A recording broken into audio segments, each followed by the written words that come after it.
Chapter 247. That night, Huamin and Qin Chu were curled up on the sofa watching the news. Suddenly, a piece of news caught her attention. Just now, there was a serious traffic accident at the intersection of Tianhai Road and 17th Street. A BMW and a black Didi crashed into each other. Both cars were severely damaged. The Didi's owner fled the scene, and the BMW's owner was sent to the first hospital for emergency treatment. The traffic department is investigating, so please fasten your seatbelt when traveling at night and obey the traffic rules. Then, the camera panned to the two cars involved in the accident. Huamin pointed at the TV in surprise. That looks like Wu Xiaoshue's car. Who's Wu Xiaoshue? Qin Chu began to selectively lose his memory again. She's the female doctor that I don't get along with, Ning Jiyuan's new wife. Oh. Qin Chu didn't seem to have much of a reaction. However, Huamin had a good memory. When he was working at the first hospital, he often saw Wu Xiaoshue's car.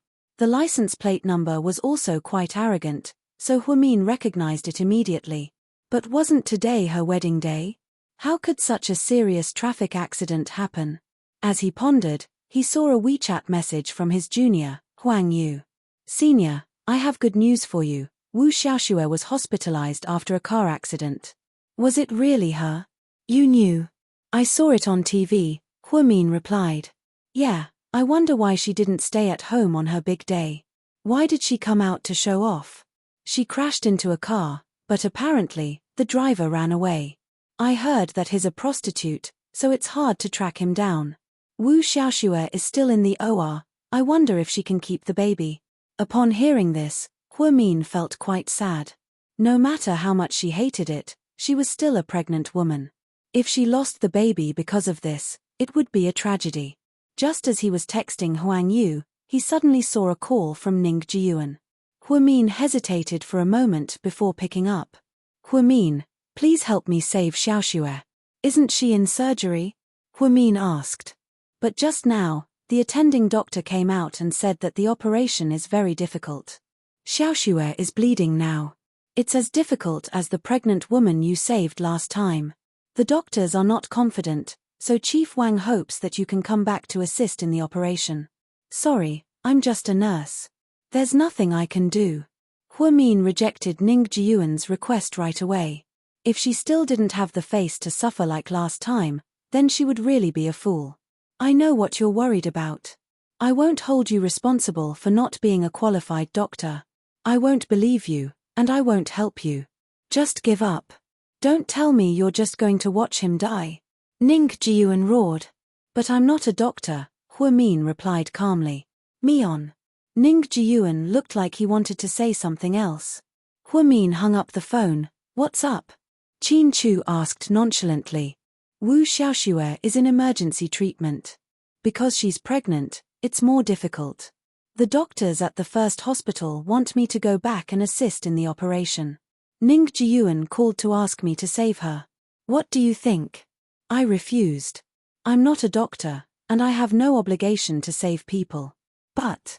Huamin hesitated.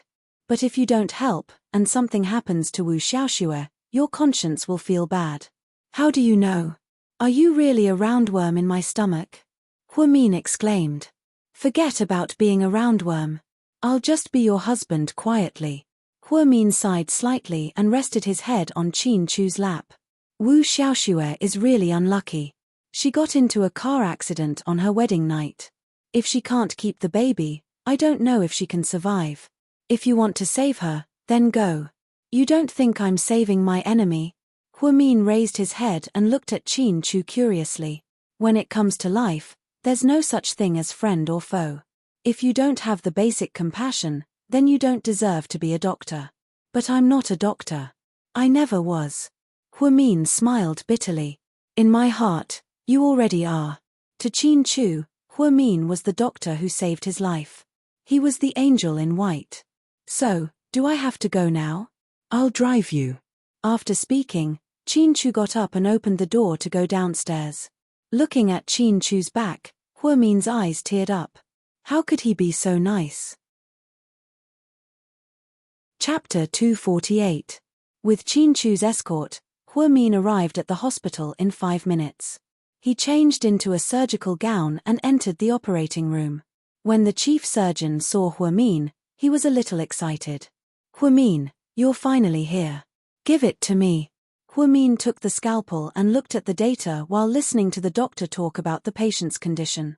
Wu Xiaoshue's condition was more difficult than the pregnant woman's. The pregnant woman was about to give birth and could have a C-section. However, Wu Xiaoshue's child was less than 4 months old. If they induced labor, the child could not be saved. If they did not induce labor, it would be difficult to deal with the various drugs used in the surgery. What should we do? President Wu just called and said that if we had to choose between the two, we'll save the mother. The child is 4 months old and his limbs are fully formed. If we induce labor, not only will it be very harmful to the patient, but the chances of her getting pregnant in the future will also be very small. Yes, we all understand. The problem is that both the child and the mother are in danger. Dr. Wu's head is severely injured and she has 3 broken ribs on her left side. The surgery will be very difficult. Time was tight. Min summarized the data. Chief Wang, you'll do the orthopedic surgery first and help the patient reconnect her ribs. I'll try to control her brain using physical control to maintain balance. I'll try to protect her fetus first and see if the child can be saved. After all the data stabilizes, we'll see if she needs brain surgery. Looking at the current situation, it doesn't seem to be a big problem. It should be a concussion. Is this okay? This arrangement was unprecedented and the doctors did not know what to do. I'm just giving my suggestion. You're the attending doctors, so you can make the final decision, Min said. In the end, the doctors nodded and decided to give it a try. Min wanted to do his best to save Wu Xiaoxue and protect the child at the same time. It was hard to imagine that Wu Xiaoxue, a woman who always made things difficult for her, would do so much for her at such a critical moment.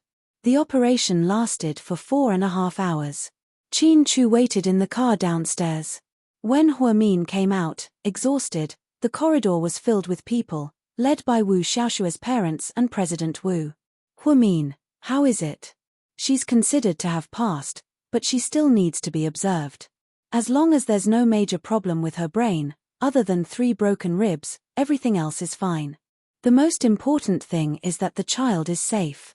For the next 3 months, the patient has to stay in bed to protect the baby because she used a lot of medicine today. Min, thank you. President Wu looked at Min gratefully. No need. It's my duty. No, this is definitely not something you should do. In the past, Xiaoxue had always made things difficult for you, but you didn't take it to heart. It is truly rare. In the face of life, there is no distinction between friend and foe. I respect every life's right to live. Min borrowed Qin Chu's words. President Wu and Wu Xiaoshue's parents bowed deeply to Min and all the doctors who performed the operation. Ning Jiyuan stood at the end of the corridor and looked at Min at this moment. He suddenly felt that she was shining brightly. It seemed that he was destined to be unworthy of Min's advanced thinking and super-high medical ethics. Thank you for your hard work. I'll get someone to send you back, President Wu offered. No need. My family sent me here. Min smiled and politely declined President Wu's kindness. After Min washed his hands and changed his clothes, he tiredly walked downstairs, opened the door, and got into the front passenger seat. How is it? Everything is fine. Miracle Dr. Hu, thank you for your hard work. Qin Chu lovingly pinched Min's chin. It's not hard at all. Miracle Dr. Hu's husband is the one who has had a hard time. Let's go home. I'm so tired. After saying this, Min leaned against the front passenger seat and fell asleep. Everyone knew that surgery required high concentration. The 4-hour operation was even more tiring than playing badminton for a day. Qin Chu slowly drove away from the hospital. He lowered the volume of the music in the car to the minimum, afraid that it would disturb Min. Many people once questioned why such an outstanding person like Qin Chu would fall in love with such an ordinary person like Min. In fact, he really wanted to say that Min was not ordinary at all. No one could compare to the light that shone from her in an instant. In his heart, she would always be the most unique existence. The next day, when Huamin went to work, the first thing that Suyu said was, "I heard that you were very noble last night. You saved a female doctor who once ostracized you. You're quite well informed. The entire South Side is talking about it. I say, you're a good nurse. Why don't you take care of the patients and go to the operating room and pretend to be high and mighty? What? Do you really think that you're Hua Tuor, saving the world?" Suyu laughed as he pointed at Huamin. Chapter 249. What does it have to do with you whether I'm Hua Tuor or Bien Q? Don't you think you're worrying too much? I'm just being nice and teaching you what the scope of your profession is. I'm also being nice and teaching you what it means to be a good person. Suyu was speechless. Suyu was once again defeated in a war of words, but he was already very calm. He seemed to have already treated arguing with Huamin as a pleasure in life. If they stopped arguing, he would feel that something was missing. Huamin looked at Suyu's data and placed the medicine on the tray. "Take your medicine on time. You're recovering very well. You can be discharged in about a week." "So soon?" Suyu was a little surprised. "What? You don't want to leave?" "Of course not. This stupid place is suffocating. I can't drink or pick up girls. I'm sick of it." "That's great. Then hurry up and get out of here. Don't let me see you again. I'm sick of serving you all these years." With that, Huamin held the notebook and turned to leave. Suyu calculated for a moment. He could leave in a week. That was fast. But why did he feel a little uncomfortable? When she heard that her son could be discharged, Lady Su brought a few maids and prepared a sumptuous seafood feast for her son. Even the bodyguards and a few nurses were lucky enough to taste the luxurious seafood feast. "Huamin, why don't you go? Everyone has a share. Lady Su is really nice. She's beautiful and gentle. Just the 4 catties of Australian lobsters, there are a few. There's garlic, braised, and soup. It's simply luxurious. The seafood porridge is also delicious," the nurse, Ting, said excitedly. "I don't want to eat. I don't have an appetite." Huamin was still in a state of fatigue, probably because he didn't rest well last night. Suyu looked around the room and pretended to ask casually, "Where's Huamin?" "Oh, she seems a little tired. She's resting at the duty station. Should I call her over?" "Young Master Su?" "No need. Even if you don't eat it, I won't eat it," Suyu said insincerely. Midnight, perhaps it was because he had eaten too much seafood and the cold air was too strong, but Suyu only felt a little dizzy. He felt cold all over. "Turn on the air conditioner," he ordered. The bodyguard immediately came in and turned on the air conditioner. 10 minutes later, he felt colder and colder. "Turn the air conditioner to the highest." Suyu was a little impatient. "Young master, it's already the highest temperature, 30 degrees, the bodyguard replied cautiously. "Then why is it still so cold?" Suyu pulled the quilt tightly and wrapped himself up. The bodyguard saw that the situation was not right and immediately ran to the duty station. Today, Huamin was on the night shift. She was bored and was watching a Korean drama, Descendants of the Sun. Then, like all women, she fell in love with Song Joong-ki opera. Just as she was engrossed in watching, she suddenly heard a bodyguard jogging over. "Quick, take a look at my young master. Something's not right." Huamin immediately got up and followed the bodyguard to room 1. Although it was early autumn and the nights were cold, Suyu was speechless to have to turn the air conditioner to 30 degrees and cover himself with a quilt. It was rare that he was not in the mood to quarrel with Huamin. Huamin walked over to take a look at him and reached out to touch his forehead. It was frighteningly hot. "He has a fever." "Huh. Then what should we do?" "It's okay, I'll do it." After speaking, Huamin took out the thermometer that she always carried with her from the pocket of her lab coat. "Open your mouth." "What?" Suyu opened his eyes in a daze and saw Huamin's delicate face. "Take his temperature." "No." Suyu decisively refused. He was already an adult, yet he still needed to take his temperature. If word got out, he would be laughed at. Huamin did not wait for him to say anything. She directly pinched his chin and unceremoniously stuffed the thermometer into his mouth. Suyu was just about to vomit. don't vomit. Keep it in, or else I'll give you an injection.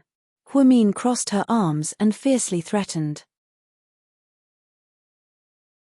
Chapter 250. As expected, Su Yu immediately became obedient and obediently held the thermometer in his mouth.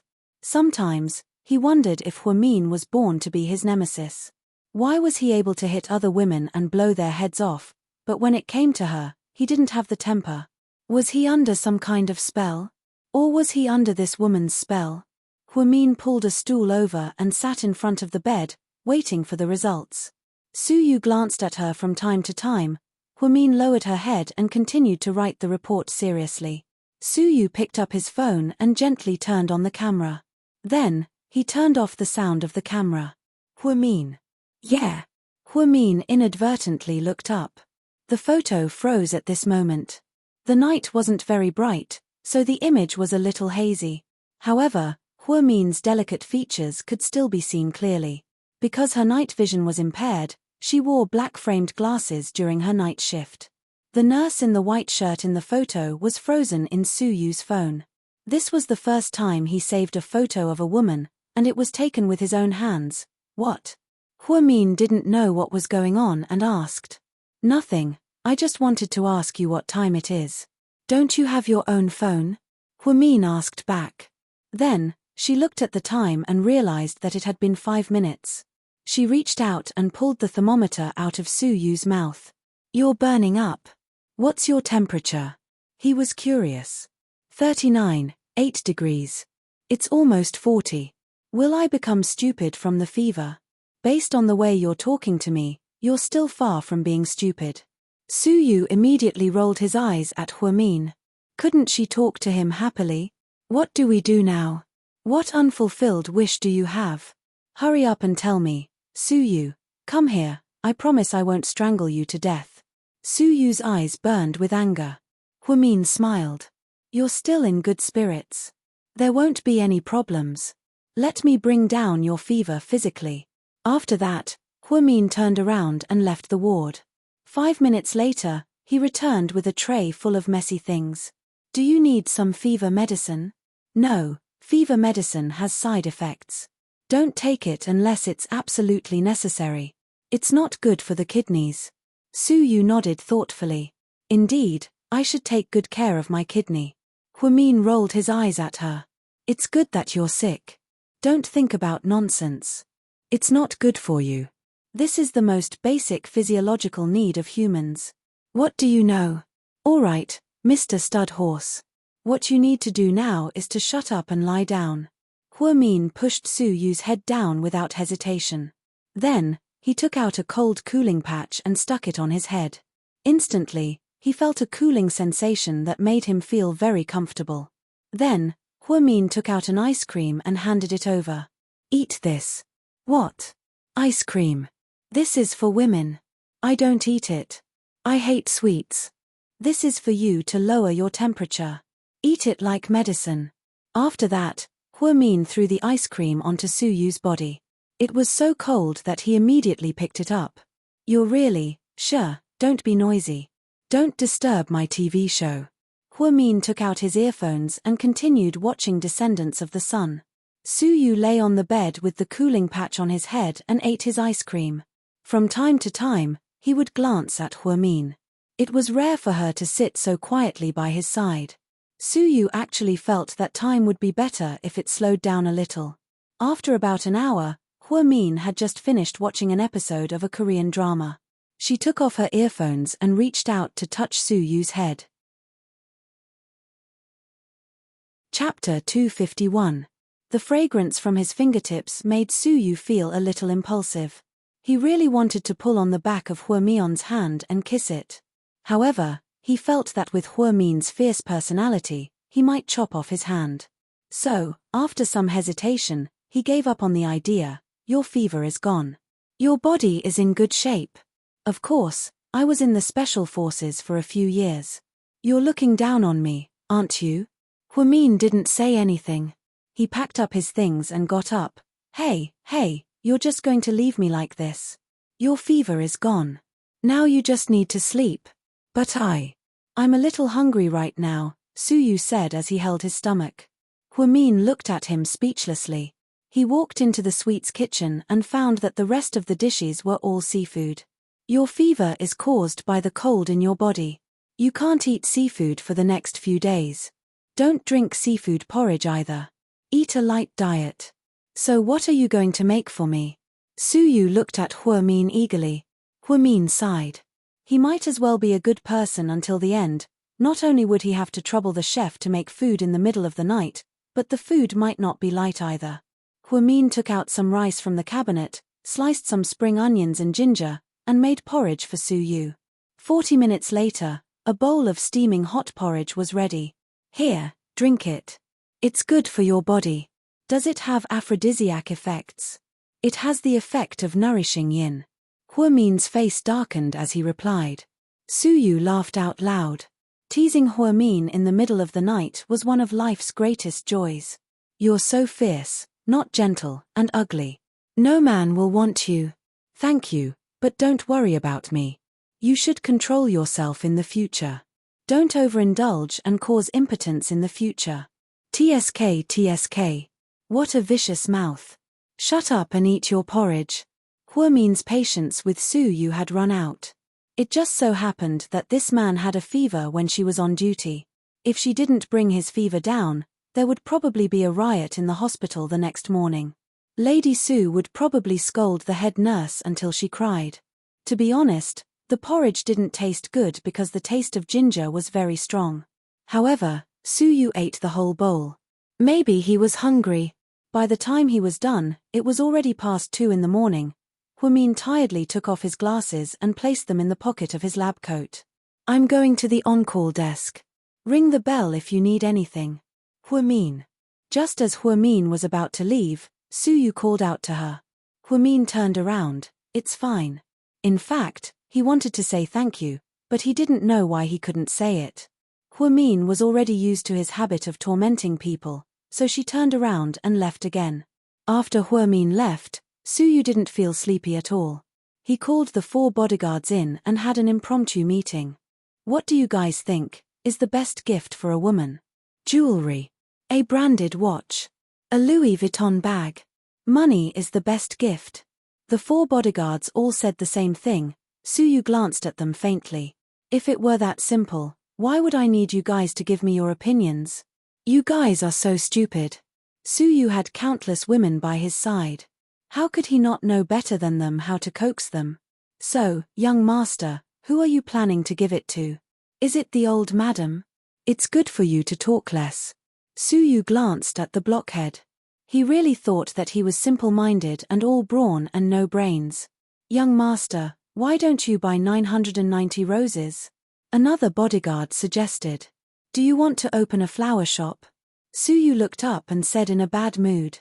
The bodyguards gave a few answers, but none of them were satisfied. In the end, Suyu waved his hand and chased them all out. Lying on the hospital bed, he thought to himself that Huamin didn't care about money, so he had to give her something special. She worked so hard to take care of him tonight, so it was only right to give her a gift. Suyu convinced himself. The next morning, Huamin came to check on Suyu before she got off work. She was relieved to see that he was in good spirits. Before she left, Suyu suddenly asked, Hey, do you have any wishes? Chapter 252. Why? Just asking, to see if I can make your wish come true. Do you think you're the genie? You want to make my wish come true? Don't underestimate my power. My last name is Suyu, Suyu said arrogantly. He wasn't bragging. With his last name, he could do whatever he wanted in Sea City. Will you die if you don't brag? You're the first person to say I'm bragging. Come, tell me, what is your wish? Can you print my picture on a banknote? Suyu, can you print Tiananmen Square with a picture of me and Grandpa Mao? Suyu, can you ask Oba to give me an 8-toothed smile? Suyu, you can't even fulfill 3 of my wishes, so why are you still pretending? Kid, think twice before you brag. Huamin patted Suyu's shoulder and walked out of the room. Suyu thought that Huamin wasn't normal. She was definitely not normal. He wanted to express his gratitude and give her a gift, But he couldn't have a pleasant conversation with this woman. When Huamin got off work, she changed into her own clothes, got into her Volkswagen CC, backed up, and drove away handsomely. Speaking of which, her driving skills were pretty good. Upstairs, Su Yu had a cigarette in his mouth as he watched the white car drive away. Suddenly, he had an idea. When Huamin got home, she didn't want to move, so she collapsed on the sofa. Huang Yu called to tell her that Wu Xiaoxue had woken up and that her brain was fine. The surgery last night was a success, and the ultrasound showed that the fetus was normal. When Huamin heard this, the corners of her lips curled up slightly. At least her efforts weren't in vain. When Qin Chu walked in, he saw Huamin curled up on the sofa, asleep. He walked over and covered her with a blanket. Then, he sat beside her and watched the stock market. When Huamin woke up, it was already 8:30 p.m. It's already so late, have you eaten? You're asking about supper? Or tomorrow's breakfast? Huamin scratched his head and got up to go into the kitchen. However, Qin Chu grabbed her arm and pulled her into his embrace. You seem very tired recently. Yes, I'm very sleepy on the night shift. That's why I said you should just quit. Do what you want to do. Don't be a nurse anymore. It's too tiring. But I don't want to start my own business. It's too worrisome. It's good to work. The company will also pay for insurance. I'll work until I'm 55, then I can retire and get a pension. There's nothing bad about it. That's all you've got. Qin Chu pinched Huamion's delicate nose and smiled. Are you hungry? I'll go cook. No need. It's already so late. I've ordered takeout. It'll be here soon. Just as he finished speaking, someone rang the doorbell. Huamin got up and jogged over. He took the food that Qin Chu ordered and immediately placed it on the table. What's the occasion today?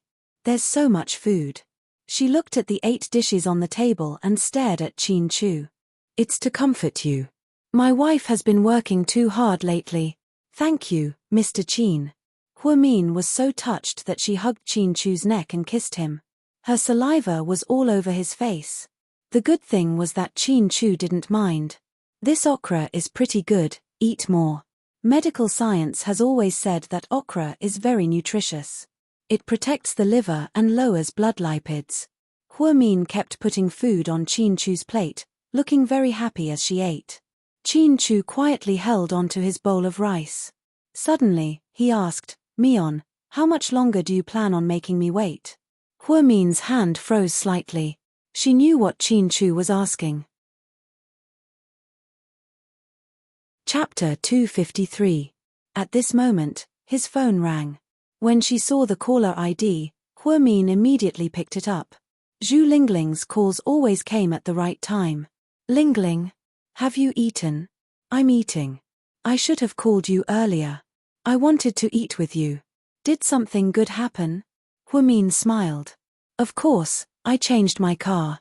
You changed your car? So fast. Did you get a raise? Why would I? With my lousy salary, a 50% raise is meaningless. That rich kid bought this for me. It's a black Mercedes-Benz GLK. Cool, right? Yeah, what about your Mazda 6? My dad drove it. He's been driving that crappy Hyundai for years. It's about time he changed it. That's good. After chatting with Zhu Lingling for a long time, she hung up the phone. Huamin asked, What did you say to me just now? Nothing. Qin Chu quietly cleaned up the dishes and returned to the study. Huamin felt a strong sense of guilt. She always avoided his topic on purpose. Because she didn't know how to answer, or because she was afraid that Qin Chu would be sad if she answered, she pretended to be dumb. But how long could she pretend like this? Would Qin Chu lose his patience one day? The next day, when Huamin went to work, she saw a lot of people crowding around the entrance. She curiously walked over to take a look. When they saw Huamin walk over, everyone tactfully made way for her. Then, Huamin saw a pink Lamborghini parked there. It was brand new. It looked like it just came out of the factory. Wow, whose car is it? It's so high profile. Huamin remembered that this pink Lamborghini was a limited edition in the world. The manufacturer wouldn't mass produce it. She once saw in the newspaper that the heir of the Hilton Hotel in America, Paris Hilton, had one. At the time, the American media reported on it and made all the girls jealous. The car in front of him seemed to be different from the normal pink ones because the exterior of the car was covered with diamonds. Its entire body was sparkling. It was blinding. Is she pretty? Yes. Huamin nodded. Only then did he realize that the person talking to him was actually Su Yu. It was rare for him to wake up so early in the morning instead of sleeping in. Was he here to show off his wealth? Just as she was wondering, she heard Su Yu say, "I'll give it to you." After speaking, Su Yu picked up the keys and shoved them into Huamin's hands. What's going on? Huamin was dumbfounded. Hurry up and change to your Volkswagen. Look at the entire southern district, your car is the poorest. This is a gift from me, do you like it?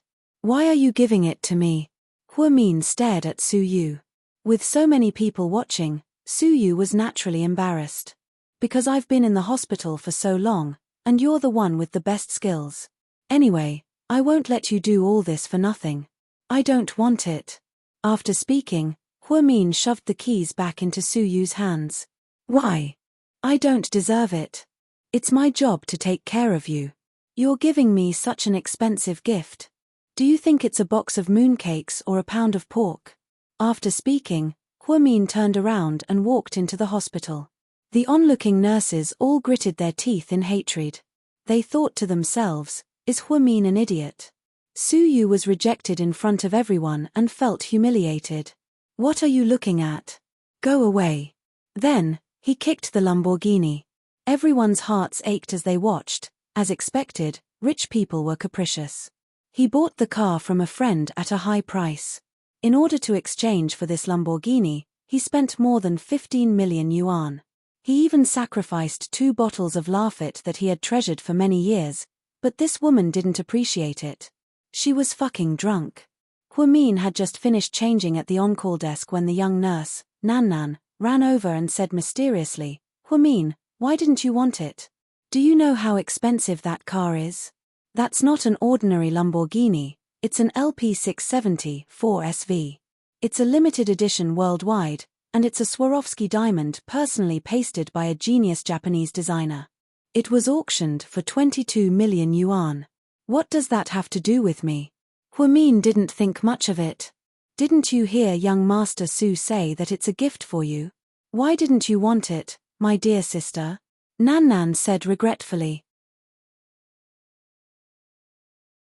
Chapter 254. I don't think my relationship with Su Yu is good enough for me to accept something that's worth tens of millions. Indeed, Huamin was right.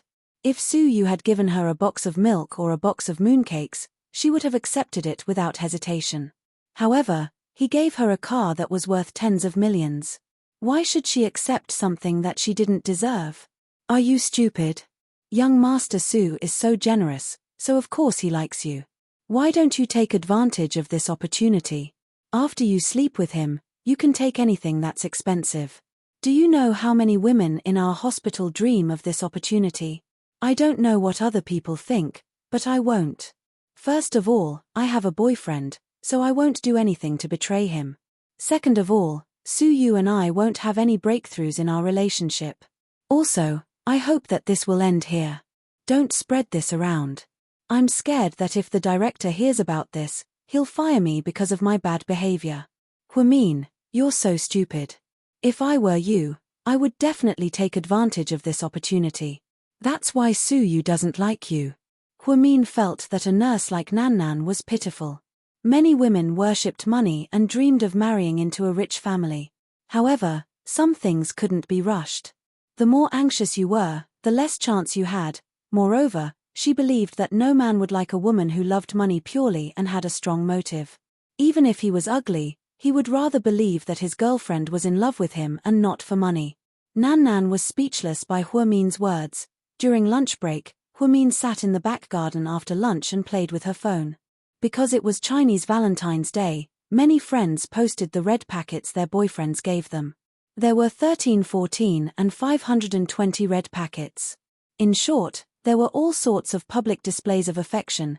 Even Zhu Lingling cruelly posted a group photo and a 5,210 yuan transfer record. It was too cruel, After Huamin lamented for a while, she posted on her WeChat moments. She said, "I really want to ask the girl who posted her husband's red packets today, where did your husband's secret stash come from? Do you still want to live? Hiding so much behind his wife's back?" Zhu Lingling immediately replied, "You're just jealous. Is it because your almighty Qin didn't say anything?" Huamin was just about to reply when he received a notification of a transfer. Sure enough, it was sent by Qin Chu. Huamin checked the amount. 1, 10, 100, 1,000, 10,000, 100,000, $131,400. Wasn't this lifetime a little too extravagant? Therefore, Huamin took a screenshot and sent it to Zhu Lingling. On the other end, he immediately replied, "Our friendship is over. Don't return. Ha ha ha, now it's your turn to be envious and jealous, right?" Huamin felt really good. Then, she replied to Qin Chu, "A husband who hides money behind his wife's back is not a good husband. Then I'll ask my lawyer to transfer GK's assets to you." Will your dad hack you to death?" "No, my dad will probably hack you to death," Qin Chu replied. Huamin was speechless. "Mr. Qin, stop messing around. I'm serious, you don't believe that I'll give GK to you?" "No, I don't believe that your dad will hack me to death," Huamin replied confidently. As expected, Qin Chu didn't reply. After a while, Huamin sent him another message, "Hubby. What? Your bank card is amazing, you can transfer so much money. Why is my WeChat account only able to transfer 10,000 at most? What bank is yours? I'll get one too. The First Royal MasterCard Black Card in Dubai. This name sounds so high and mighty. Yeah, it's a diamond and gold-plated credit card. There's no limit to how much money you can spend. Okay, you win. I'll get you a secondary card later." No, I have enough money. I'm afraid that I'll steal all your money, steal it all you want. I'm yours anyway, why do you care about money? Mr. Rich, let's be friends, Huamin joked.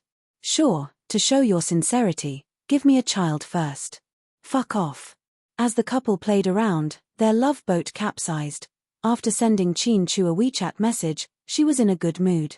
She stood up, put her phone in her pocket, and walked back while humming a song.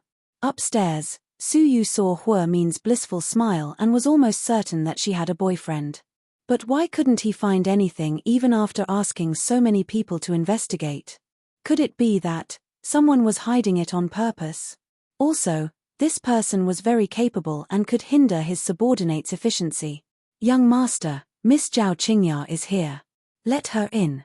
Su Yu turned around, his eyes cold as usual. Chapter 255. President Su. Zhao Qingya was one of the most popular actresses. Because she starred in 3 palace dramas, she became one of the 4 most popular actresses in China.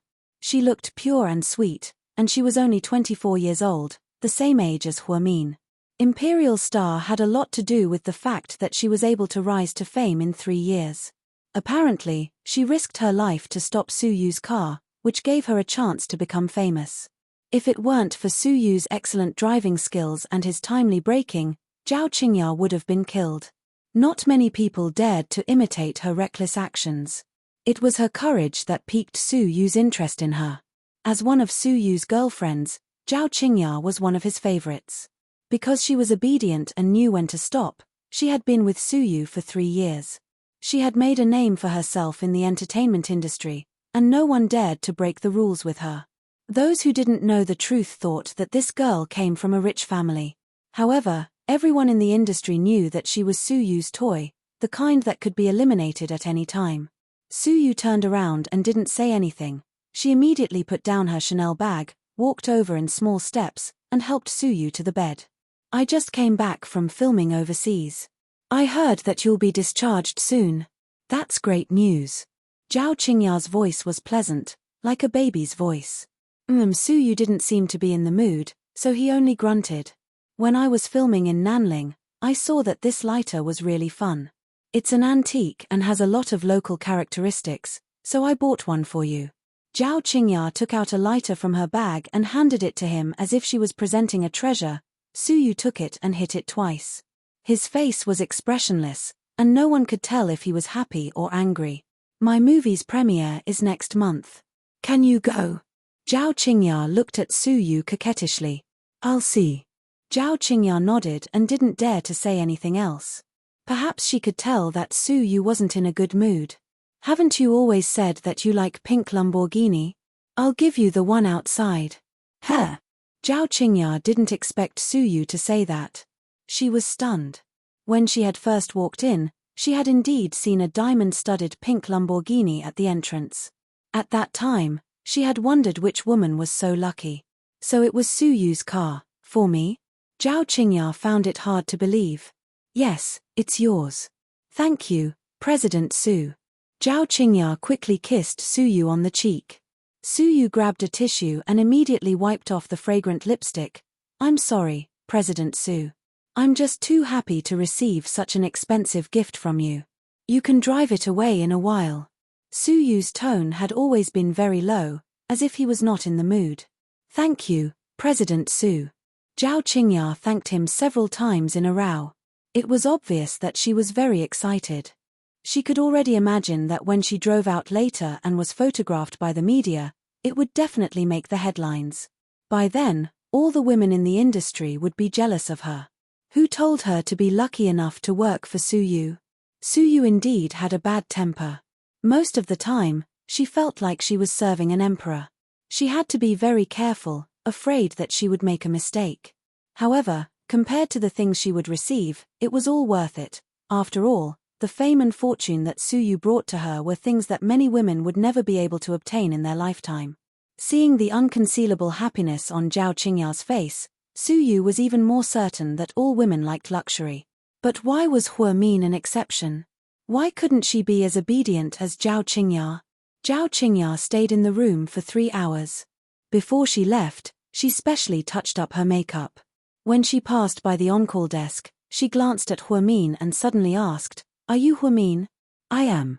I heard that you've been taking care of President Su all this time. Zhao Qingya vaguely heard that Su Yu had been treating a nurse named Hua Min differently recently. However, she could understand. With Su Yu's status, he was only fooling around with nurses while he was in the hospital. He wouldn't take it seriously. Yes. Hua Min nodded. As his girlfriend, I'm very grateful that you've been taking care of my boyfriend. I just bought this wallet. I haven't used it for a few days. You can have it. Then, before Hua Min could say anything, Zhao Qingya threw a Prada wallet in front of Hua Min as if she was giving alms to a beggar.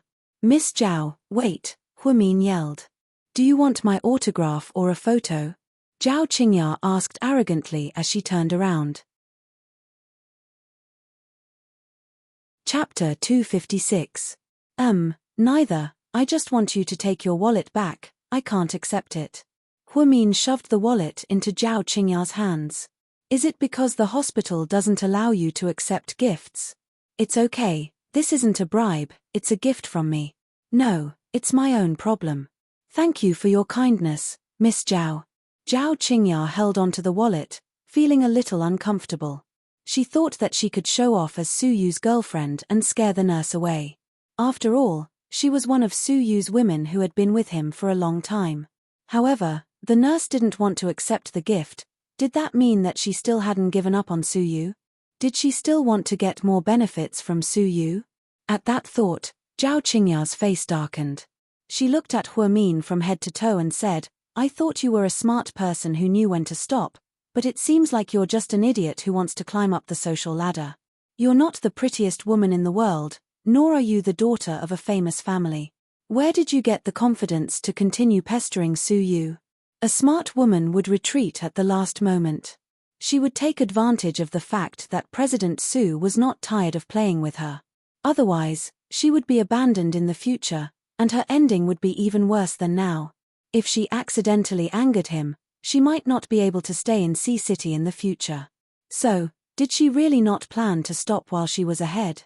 Do you really want to compete with me? Or, do you think you're prettier than me and more popular than me? Zhao Qingya's hostile words made Hua Min sigh slightly. She sighed. Why was it that in the eyes of these women, the most important thing was always related to men? Couldn't they have their own thoughts? Miss Zhao, I think you've misunderstood something.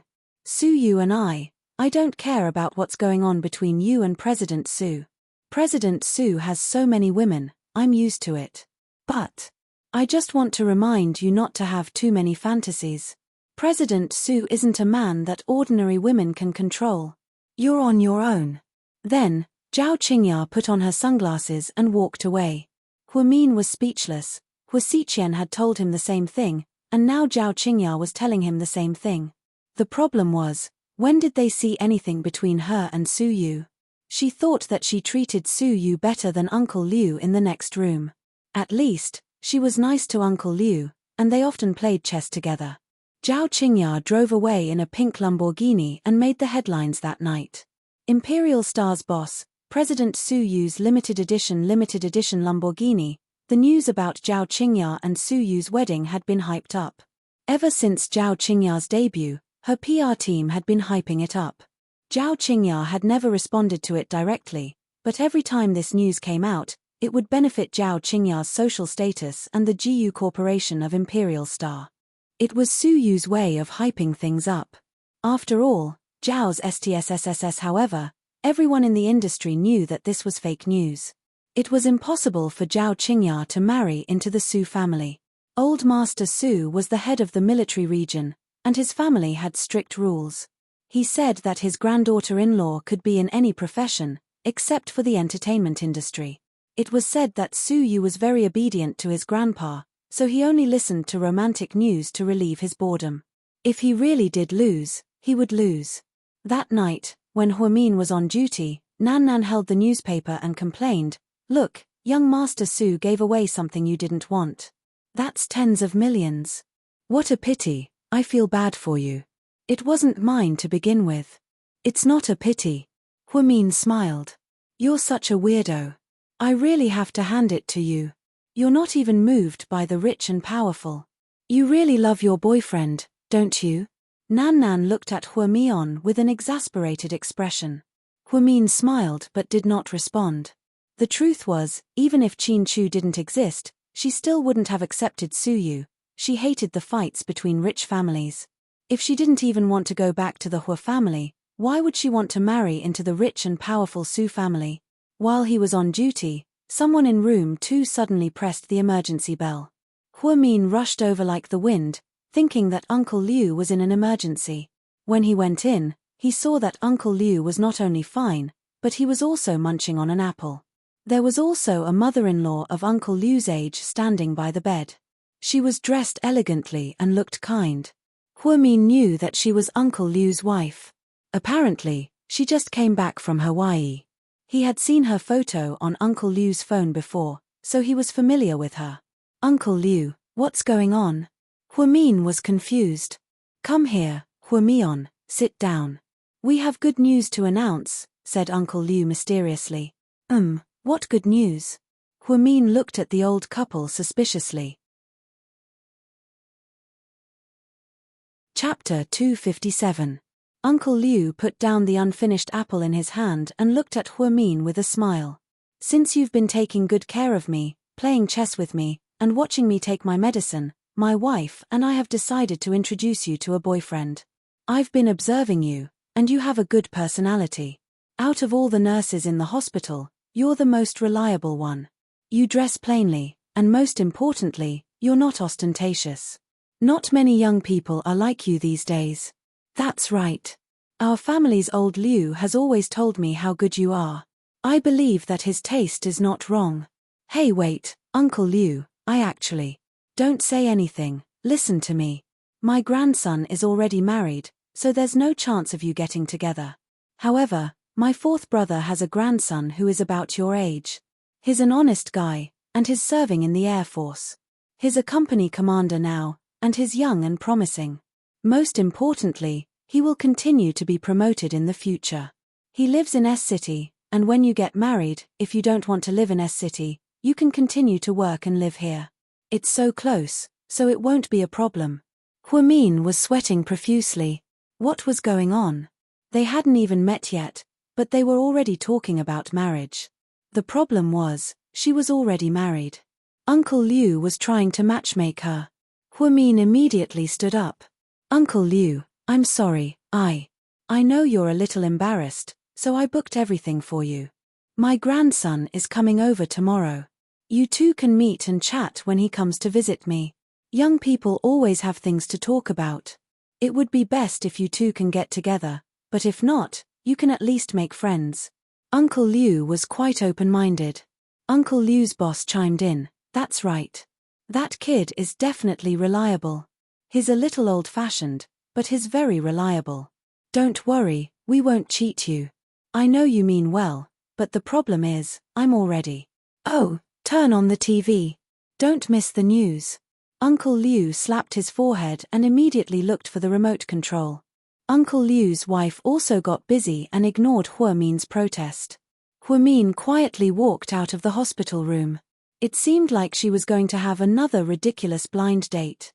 If Mr. Qin found out, he would probably beat her to death. She shuddered at the thought. The next morning, sure enough, before Huamin got off work, Uncle Liu's grandson came. In order to lighten the mood, Uncle Liu purposely asked the two of them to take a walk in the back garden and chat. Hello, my name is Liu Ji. The man with a square face and a dark temper took the initiative to introduce himself. Hello, my name is, you're Huamion, right? I heard from my third grandpa that you're a very special girl. No, it's just that my temper is a little worse than the other nurses. I'm a little impatient. Huamin smiled. It's good to be in a hurry. Impatient people have a sense of time and won't be late. I hate people who are late the most. In our army, we can't make any mistakes. Yes, I heard from Grandpa Liu that you're a company commander. You're quite impressive. What's so great about that? My military rank is the lowest in my family. My goal is to become a regiment commander at the very least. Huamin nodded. She didn't have anything to say and felt a little awkward. Then what do you think of me? To be honest, I don't have time to date in the army. So, if I'm interested in a girl, I'll just ask for her opinion. Don't mind my recklessness, the square-faced man suddenly said straightforwardly. Chapter 258. Huamin bit his lips, looked up, and said, You're great, but I already have a boyfriend. Huh?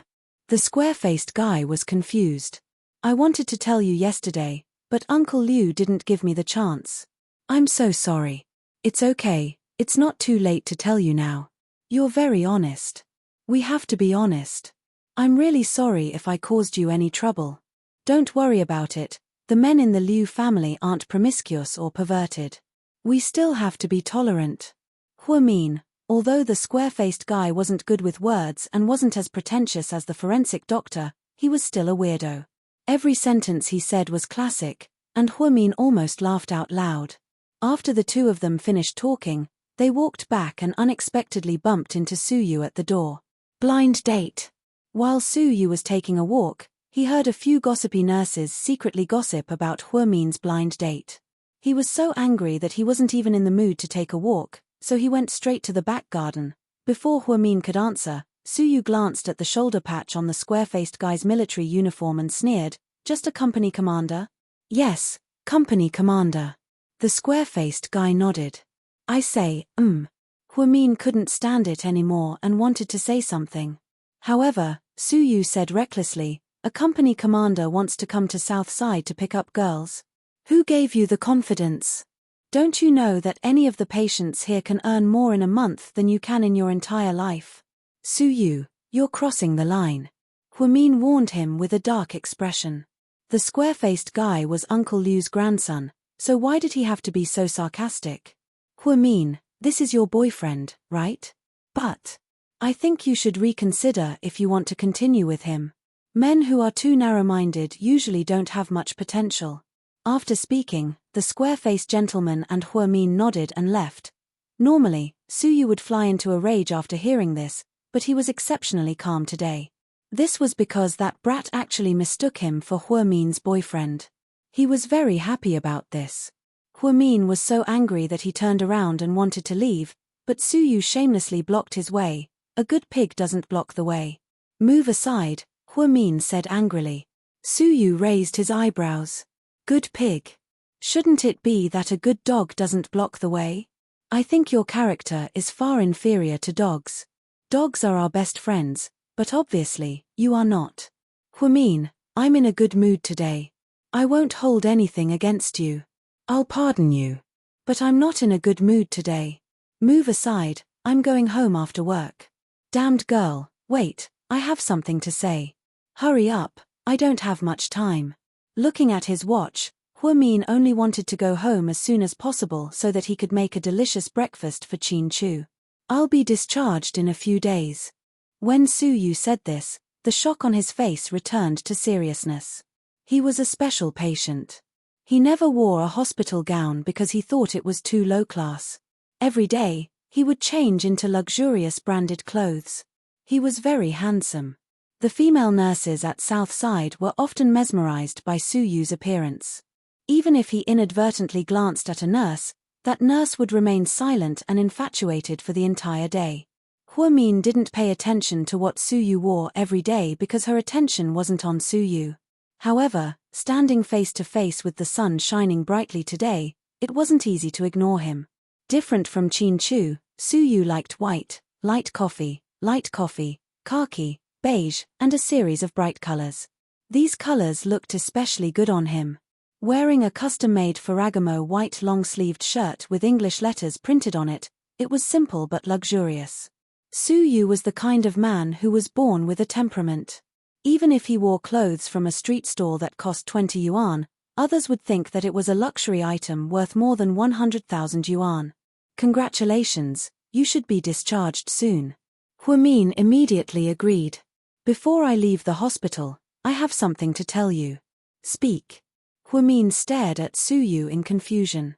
She felt that he was a little strange today. Su Yu cleared his throat. He was obviously a little nervous because the women around him had always taken the initiative to come to him. Since he was young, he had never taken the initiative to make a move, so he was a little at a loss. Big brother, if you don't say it, I'm leaving. Seeing Su Yu hesitate, Huimin lost her patience. Huimin, follow me from now on, okay? I'll be good to you. After Su Yu said this, he immediately turned his face to the side, afraid to look into Huimin's eyes. Huimin's raised foot stopped in place. Was Su Yu confessing to her? Chapter 259.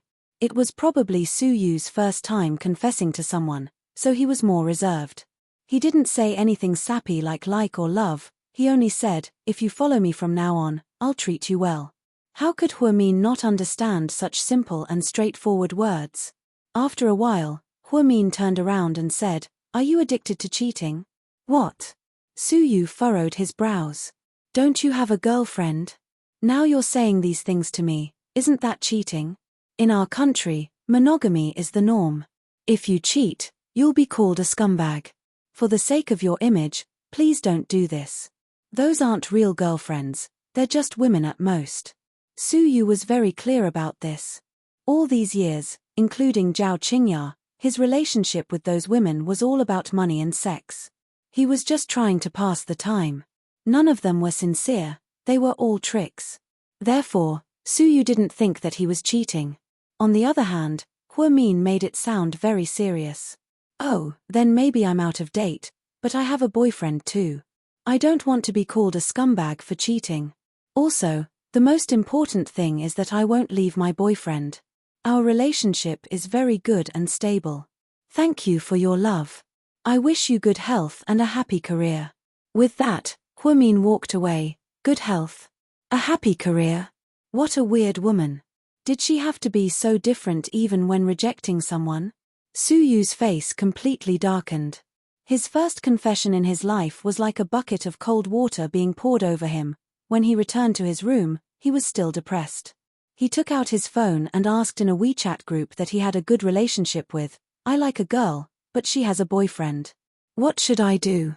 Force her. Love comes from sleeping with her, the first guy replied. Snatch her. No one in C City is your match, whether it's in terms of money or looks, the second guy replied. Give her boyfriend a sum of money and let her ask for it. Then you take advantage of the situation, the third guy replied. Just ask her what she wants and fulfill all her wishes. Then, sleeping with her won't be a problem, the fourth guy replied. Although what they said made sense, Suyu felt that it wouldn't work on Huamin. If he forced, it would damage his charisma. With his looks and family background, why would he need to force someone else? Wouldn't he be laughed at if he told others? It would be too blunt to take it by force. With Huamion's personality, if she couldn't get it, they would become enemies. Would there be a future?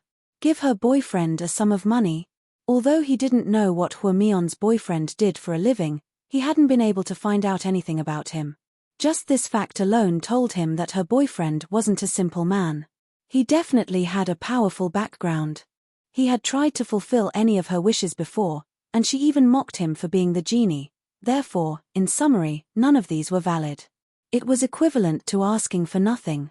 Su? Is there a beauty in Sea City's Su? Why is young Master Su so sad? One of his friends gossiped. As one of the four princes, Wei Liao had a good relationship with Su Yu. When he saw Su Yu's message in the group, he sent a laughing emoji. Then, he said, men don't care about loyalty, they just don't have enough temptation. Women don't care about loyalty, they just don't have enough leverage to betray. If you have enough leverage, there's nothing you can't do. After Su Yu read it, he thought about it and still felt depressed. After he was discharged from the hospital, it would probably be even harder to see Huamin. Huamin was going to go straight back to Imperial Park after work, but she received a call from Jixin. She immediately went to Jixin's school. Jing Jixin was standing in front of a yellow sports car, looking at his sister with a heavy heart. Sis, is my car pretty? Where did you get it? Huamin frowned, seemingly unhappy. A few days ago, a company sponsored our school to design an eco-friendly electric car. My design won first place, and this is the sponsor's reward. Isn't that a good thing? Your expression doesn't look right. Huamin immediately saw through her brother's thoughts. Jing Jixin lowered his head and thought about it. Then, he said, Sis, I don't want to lie to you. The sponsor is GK Corporation. Upon hearing this, Huamin's expression changed slightly. Chapter 260. Sis, don't be mad, I really don't know what happened. I didn't know GK was the sponsor, I only found out today when I went to get the car. I didn't mean to, please don't tell Mom, okay? Jing Jixin knew that GK was a knot between his sister and his mother. It was obvious that he was worried. Did you see him? Huamin asked tentatively. Who? Qin Chu? Yeah. No, when I went today, it was Qin Chu's assistant who helped me get the car. To be honest, sis, my design wasn't that great. Everyone said that I was just lucky to win the award. I'm not a natural genius like you. No matter how hard I work, my grades are just average. So, I think that winning the award had something to do with you. I think Qin Chu might still like you and want to use this opportunity to get closer to you. Huamin only sighed slightly when she heard this. She really wanted to tell Jixin that she was already with Qin Chu. However, she was afraid that Jixin would feel guilty if he heard this, so after some thought, she chose to remain silent. This car is from the Transformers series, right? Huamin looked at the sports car and asked. Jing Jixin nodded vigorously. Yes, it's the Bumblebee. I love it so much. It's a Chevrolet Camaro, my favorite car in the Transformers series. I don't know how Qin Chu knows what I like, it's amazing. How much is this car? I think the market price is around 400,000, so I don't dare to take it. Why don't you help me return it to Qin Chu? Although Jing Jixin loved cars, he knew what he should and shouldn't take, especially since Qin Chu and his sister had a special relationship. Leave the car here for now, don't drive it yet. I'll think about what to do with it later. Okay. Sis, you've lost weight. Is it because you've been working too hard?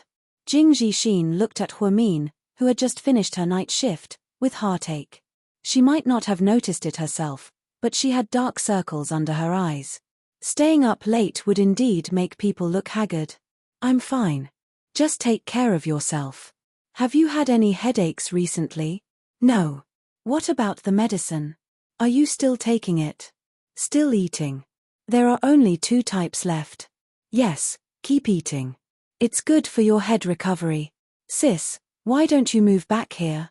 Mom nagged me a few times, saying that it costs a lot to rent an apartment outside, so it's better for you to come home. I know she wants you to come back, not to save money. How nice it is for the 3 of us to live together. Let's talk about this later. I have to go back first. Call me if you need anything. Huamin didn't have time to stay at the school for long. He drove home. After cleaning up, she went to sleep again. She only woke up in a daze when she heard the door open at night. Did you arrange for Jixin's car to be delivered? She asked impatiently as soon as she walked in. Yes. Why didn't you tell me? I told you before. Qin Chu didn't think much of it. He did mention it before, but Huamin didn't agree at all. But I didn't agree. It's not a gift to you. Why does it matter if you agree or not? Huamin sighed slightly and sat down next to Qin Chu. It's not right. He's still a student. You can't spoil him too much. I'm not spoiling him too much. That's why I gave him such a cheap car. If I really spoiled him, I would have given him a Porsche. Qin. Huamin only said one word when she saw Qin Chu look up at her with a sharp gaze. She immediately changed her words. Honey, you'll spoil him too much. He's your brother, so he's my brother. There's nothing wrong with spoiling him. Huamian could understand Qin Chu's love for Huamian, and she knew that he loved Huamian. But you'll make him feel like he's reaping without sowing. Then let him reap without sowing. After he graduates, he won't have to work anymore. Let him do whatever he wants. You can't do that. He's a man. He has to be responsible. You should know better than me what kind of person your brother is. He's innocent and kind. He won't do anything bad just because he has an extra car. Don't overthink it. But Huamin wanted to say more, but Qin Chu interrupted her. I'm hungry. Honey, can you prepare dinner for me? Qin Chu looked at Huamin with wide eyes. Huamin finally gave in. Huamin got up and ran into the kitchen. Qin Chu smiled triumphantly. He knew how to change the subject as well. While they were eating, Huamin casually said, Jixin said today that he wants me to move back in with them. So this kid is biting the hand that feeds him? Qin Chu's face darkened. His brother-in-law, who just took his car, wanted to take his wife back to her parents' home. This brother-in-law was crazy, okay? Chapter 261. Of course not, Jixin doesn't even know that we're married. He thinks that I'm renting an apartment by myself and is quite worried about me. So, I think you should tell him when you have time. Otherwise, he might suddenly have other ideas in the future. Huamin smiled. He knew what Qin Chu was referring to. But, about the car, I think it's better. About the car, you two can talk about it. If you think that he's too extravagant, you can switch cars with him. Huamin immediately shut his mouth. Driving a Volkswagen was already extravagant enough. Did he really want to switch to a yellow sports car? She would drown in the saliva of the nurses at Southside. They would definitely think that she switched cars because she had a sugar daddy. She didn't want to talk to Qin Chu about Jixin's car. The truth was, in Qin Chu's opinion, if it weren't for the fact that he didn't want Huamin to be unhappy, he really would have given Jixin a Porsche. Otherwise, if people found out that he was Qin Chu's brother-in-law and drove a car that cost a few 100,000 yuan, wouldn't he feel embarrassed? Yes, he still had to slowly instill the idea of switching cars into Huamin's head. Next time, he would do some research and get his wife a new car. Otherwise, every time he saw Huamin's Volkswagen, he would feel like he was dancing in a show. After dinner, Huamin took a shower and went to bed. She had been staying up too much lately and didn't sleep well, so she had dark circles under her eyes. She walked to the counter in the bathroom, took out the eye cream that Qin Chu prepared for her, and rubbed it over and over again. Finally, she lay on the bed. Qin Chu was still working in the study. When Qin Chu finished, he was surprised to see that Huamin was still awake. He was watching a variety show on his phone. You're still awake? Yeah, I slept too much during the day. Your biological clock is upside down. Qin Chu felt a little bad. Then, he climbed onto the bed and naturally wrapped his arms around Huamin's shoulders. You're done. Are you tired? I'm used to it. It's just work. You haven't been home much recently. Won't your parents be unhappy? Huamin asked carefully. If I leave and you're alone at home, I'll be worried. I'll just go there for dinner once in a while. Qin Chu said as he gently stroked Huamin's hair. His movements were very gentle. If we could turn back time 7 years ago, would you still choose to know me? Huamin suddenly asked sadly. Qin Chu thought for a moment and replied seriously, if we could turn back time 7 years ago, I would have gone to get the visa a week earlier. Then, we would have gone to the United States together. That way, we wouldn't have missed the next 7 years. In Qin Chu's opinion, being separated from Huamin for 7 years was the biggest regret in his life. Huamin buried her head in Qin Chu's chest, an indescribable feeling in her heart. She felt sad and touched. What about you? If we could turn back time, would you still want to be with me? Qin Chu suddenly asked without confidence. He was a little worried about Huamin's answer. If they could turn back time and not be together, Huamin's stepfather wouldn't have died. Perhaps Huamin would still be a happy family of 4. Huamin tightened her arms around Qin Chu's waist. After a while, she said, I don't regret anything that I've done in the past. Even though I know it's a tragedy, if we could turn back time, I would still be stubborn. I believe that it wasn't a coincidence that you were able to appear in front of me in the vast sea of people. This is fate, our destiny. After hearing this, Qin Chu didn't say anything. He just hugged Huamin tightly. In the middle of the night in early autumn, they hugged each other tightly like this, as if they were especially afraid of losing each other.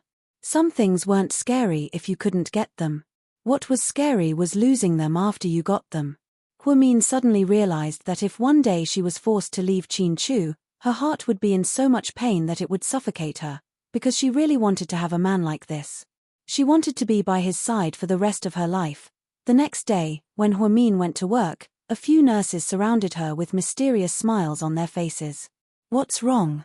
You guys? Huamin was puzzled. Huamin, congratulations on your promotion. You have to treat us to a big meal when you get back, one of the nurses said with a smile. Promotion? Huamin was confused. Chapter 262. Yeah, you don't know yet, right? We heard about it a long time ago. That's why I say you're not up to date. Ah, I really didn't know. Huamin rarely paid attention to the hospital's gossip. He was only responsible for taking care of the patients in his own area, so it was understandable that he wasn't up to date. You should be careful this time. Tingting will probably be pissed off. She applied for it a few times before but never got it. Now that you're suddenly promoted, she'll probably be pissed at you. Yeah, Tingting and Nan are different.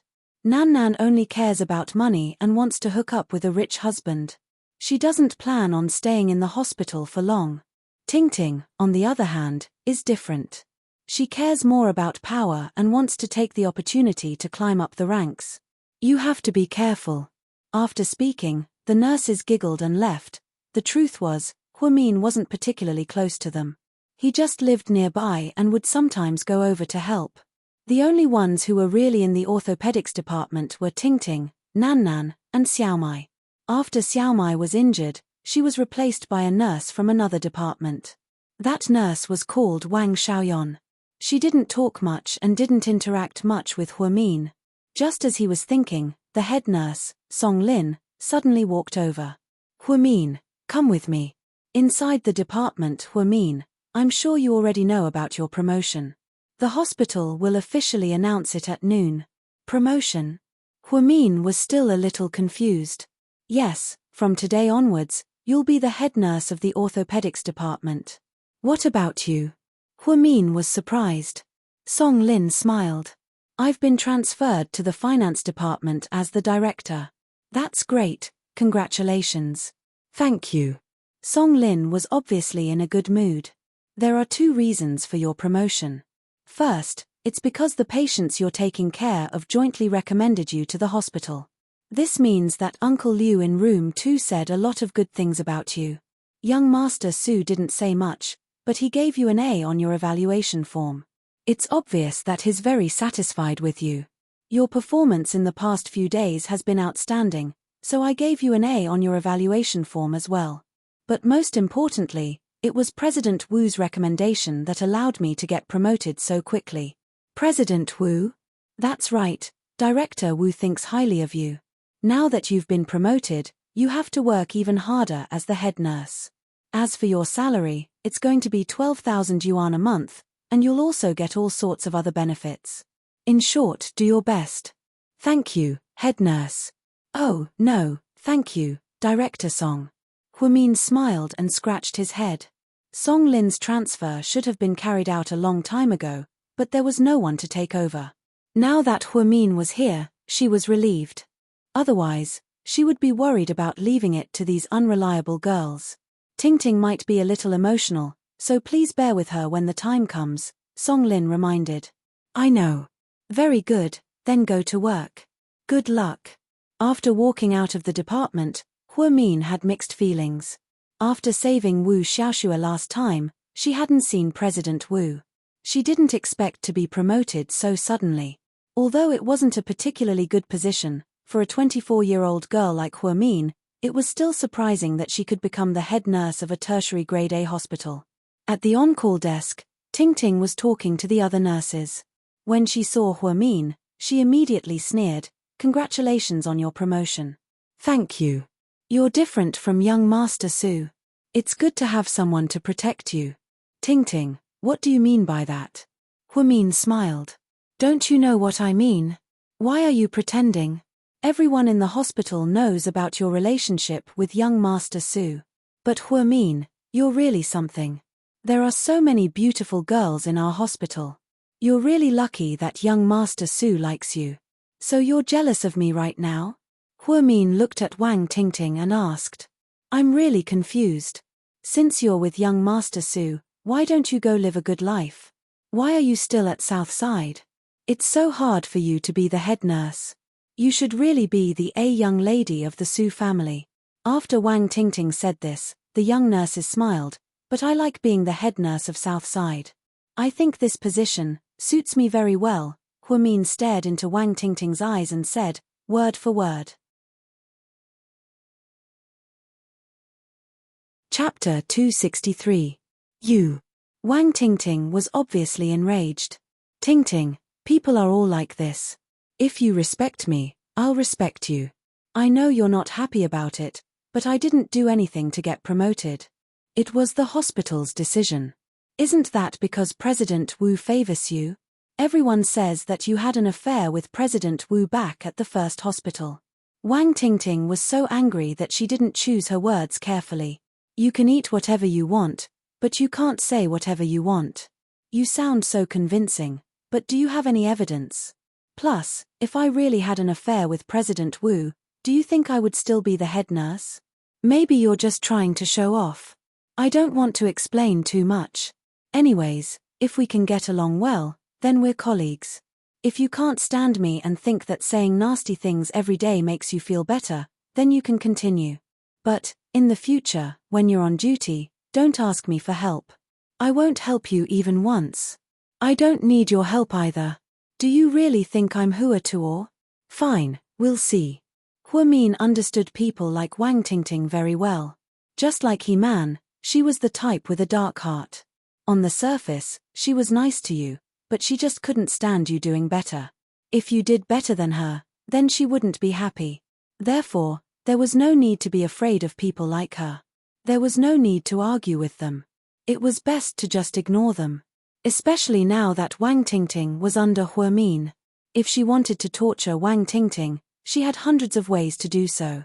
But she didn't want to, because she felt that it was too boring. If a person thought about scheming against others and taking revenge on others every day, then their life would be ruined.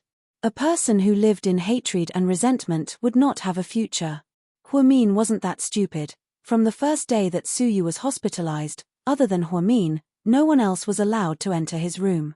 Gradually, Huamin became Suyu's personal nurse, even though she never really took care of him. But to Suyu, she was already a special existence. "Routine ward rounds. How are you feeling today? Are you feeling unwell?" "No." Suyu didn't seem to be in a good mood. He kept playing with his phone. You must take your medicine on time and pay attention to your injured knee. You can't do any strenuous exercise for a while. Hearing this, Suyu looked up at Huamin and asked, "So what do you mean by strenuous exercise? I don't quite understand. Can you make it clearer?" Huamin understood what he was implying, and his cheeks burned. "Don't run or jump, and don't race. It's very dangerous.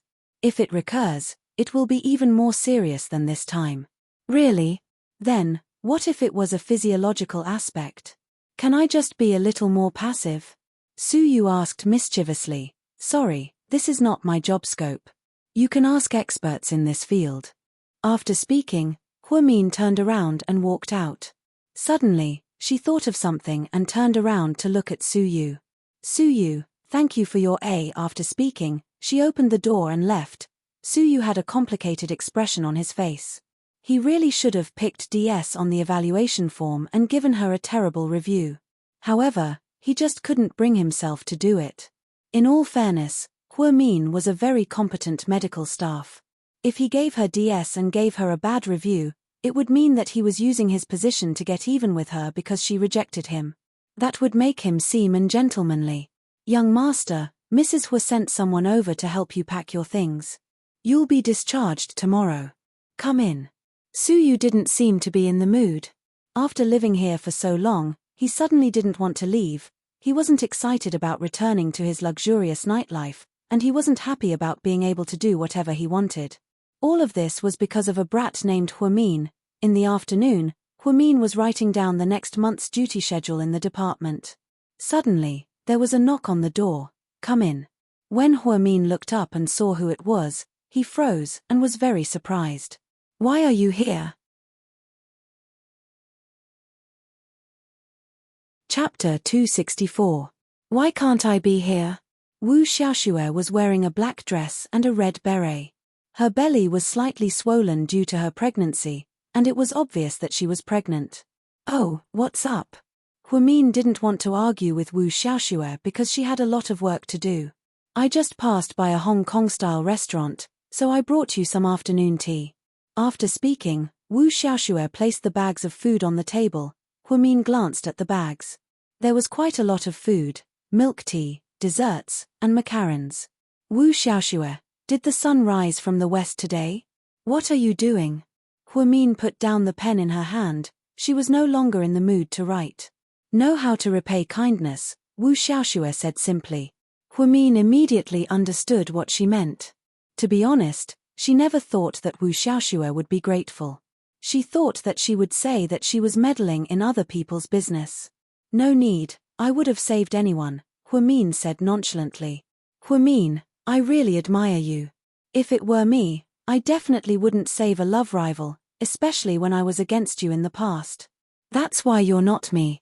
Huamin smiled. "Uncle is right. You're an amazing woman. I, Wu Xiaoxue, have never admired anyone in my life, but you really made me look at you in a different light. If it weren't for you, I know that the child wouldn't still be here." After speaking, Wu Xiaoxue subconsciously rubbed her belly. "That's why you need to be careful when you drive in the future. You're pregnant." "I will. Anyways, thank you. You're Ning Jiyuan's ex, and I will continue to hate you. But that's that.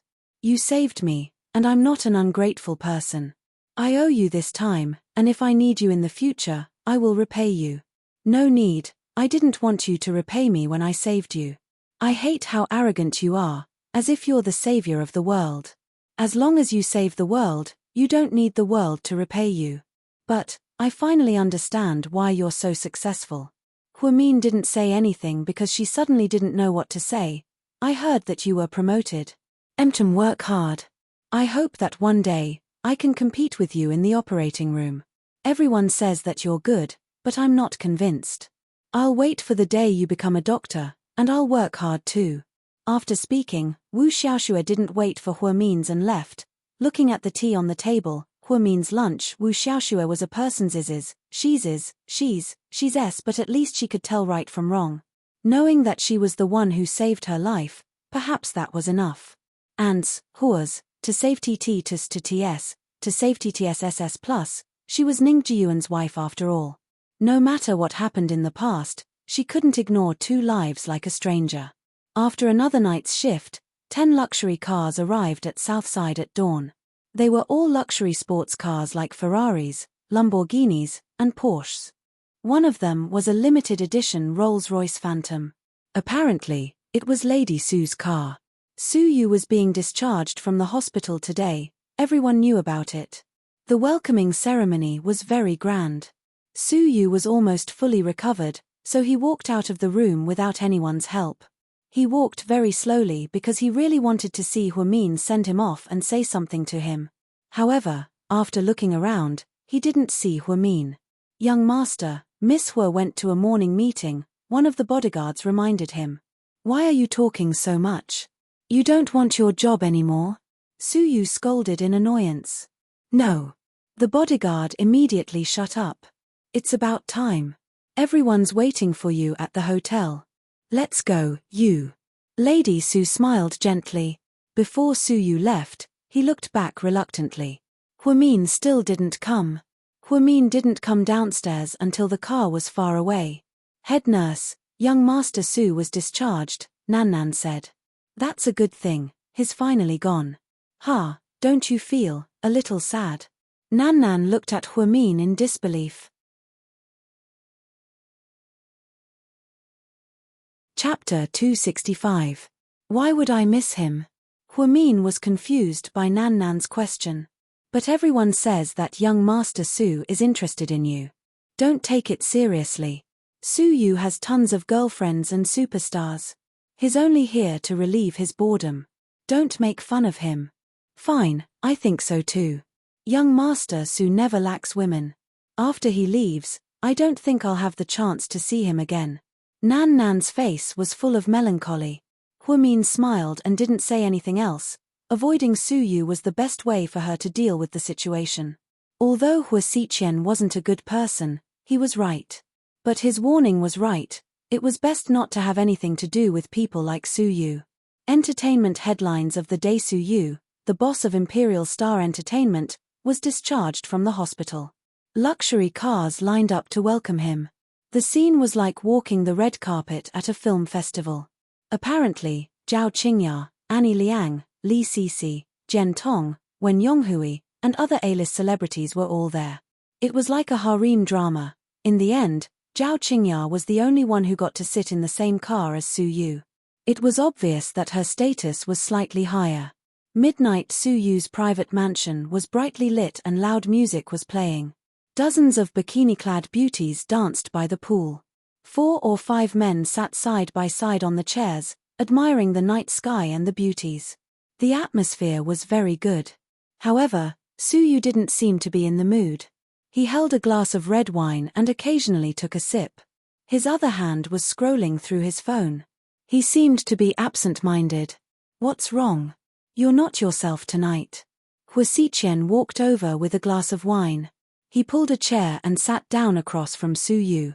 Sue immediately pressed the return button and locked his phone. "It's boring. I'm tired of this kind of life, day after day," Sue said nonchalantly. "You've been in the sanatorium for long enough. Are you sick of it?" "It's all right," Sue answered vaguely. Hua Xiqian took the initiative to ask, "How was it? Did you get your hands on my little sister?"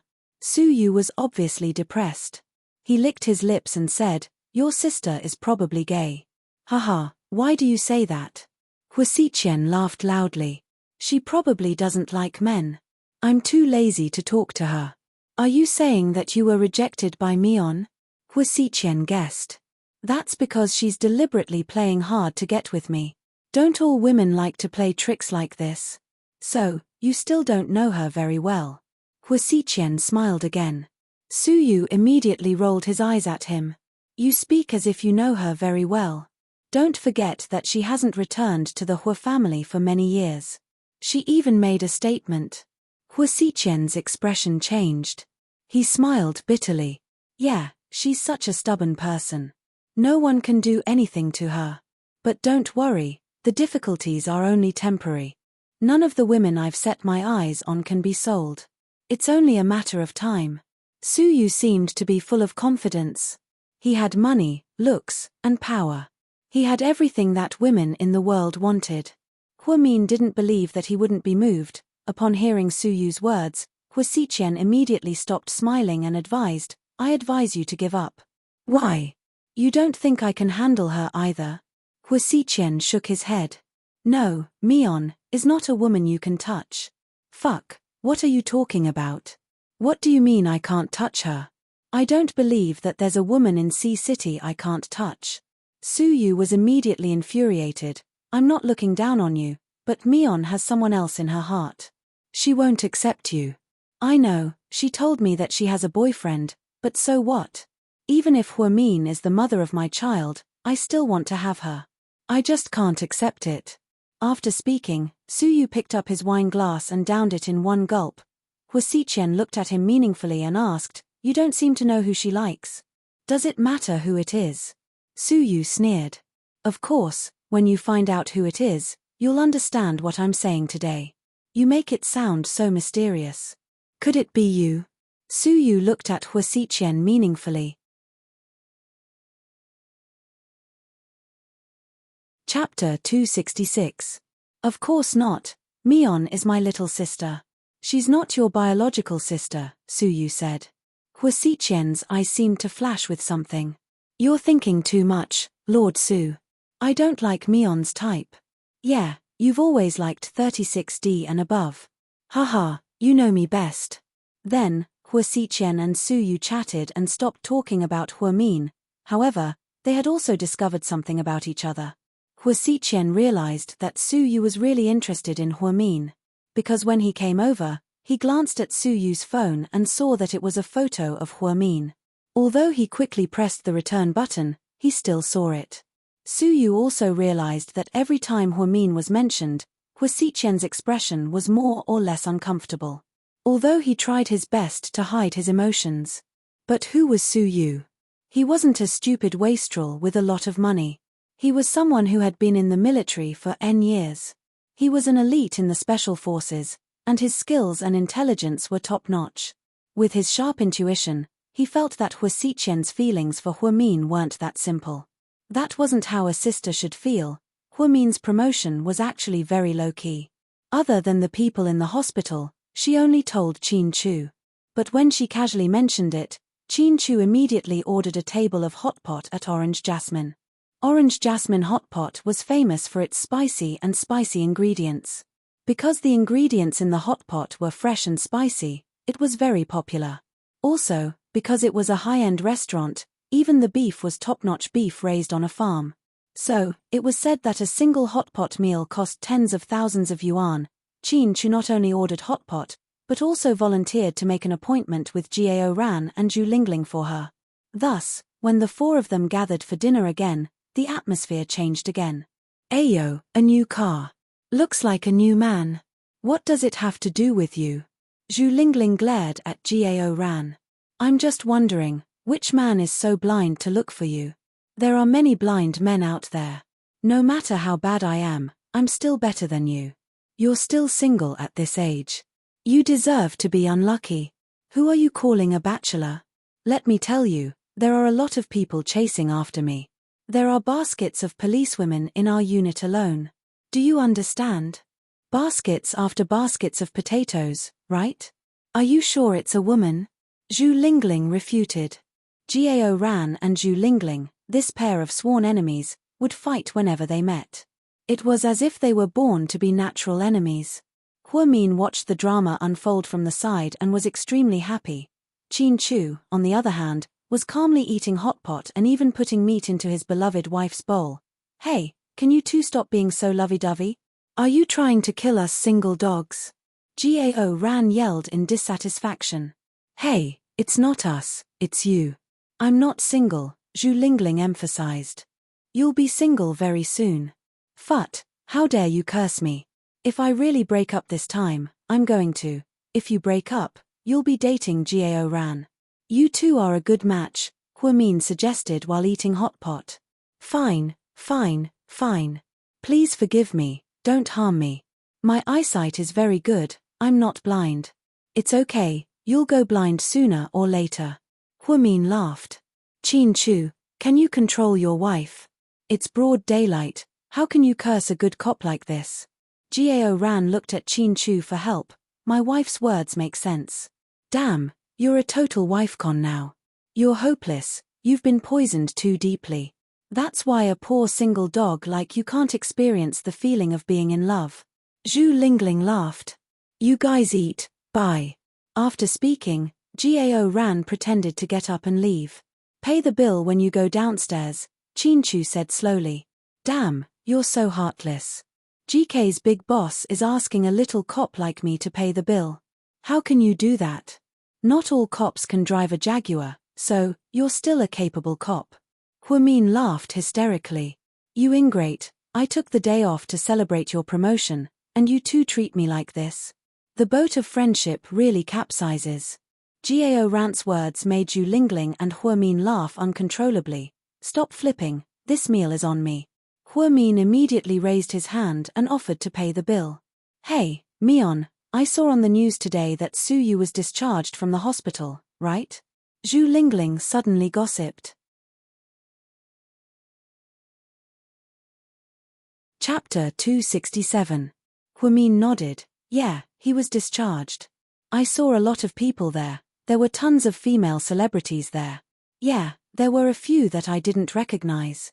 There were a lot of onlookers and a lot of reporters. But I saw a tabloid article that said that while Su Yu was hospitalized at Southside, he had an ambiguous relationship with a nurse. Do you know her? Hurry up and tell us what happened. What's so interesting about entertainment news? It's just a rich guy hitting on girls. Boring, Gao Ran interjected as he ate a big mouthful of beef.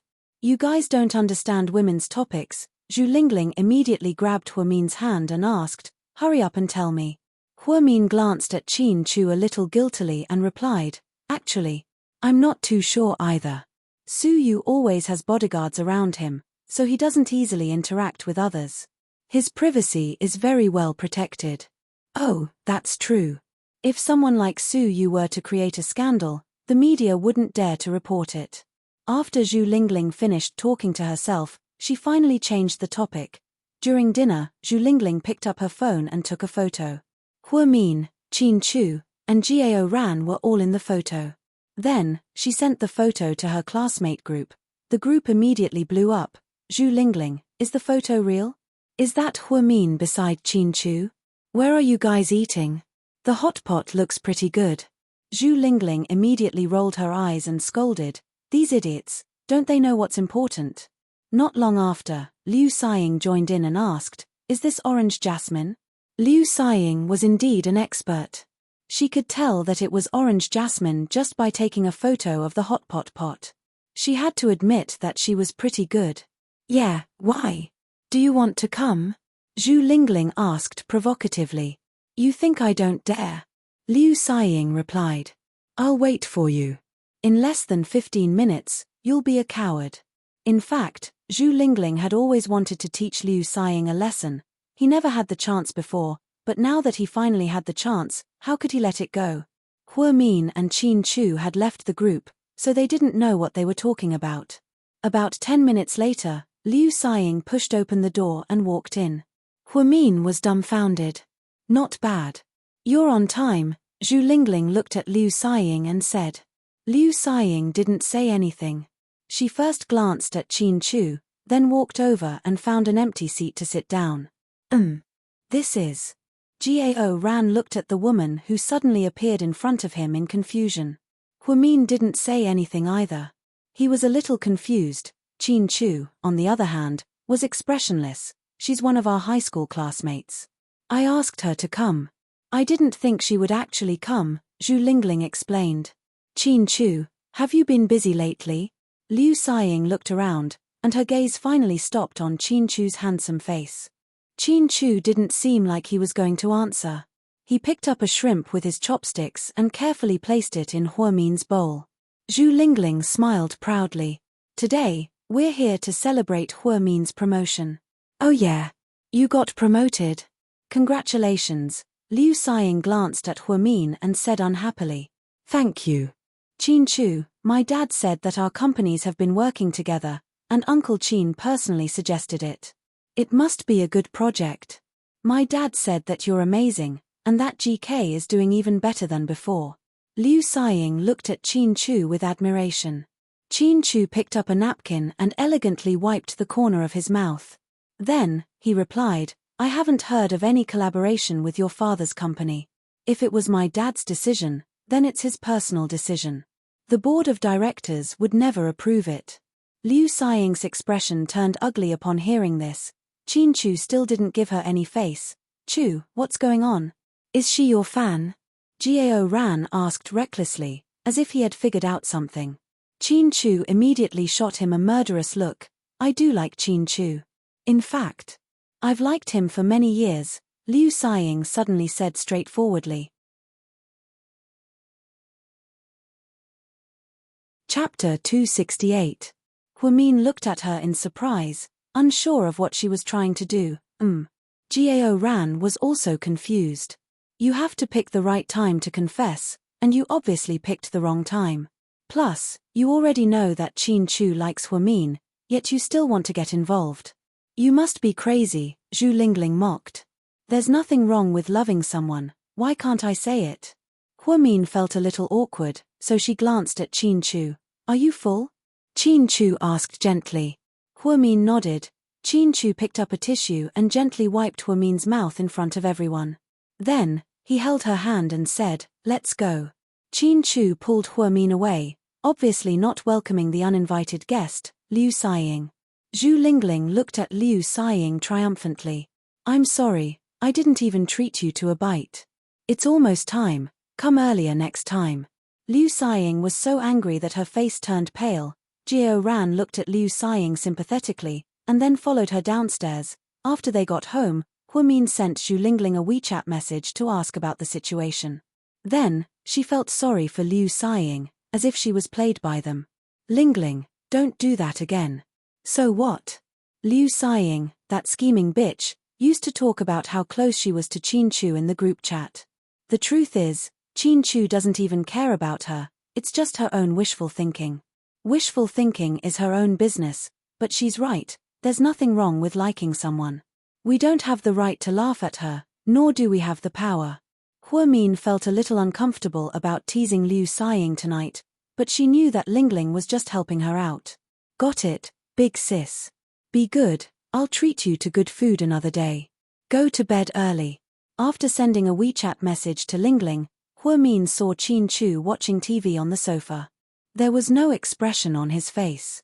She didn't know if he was angry.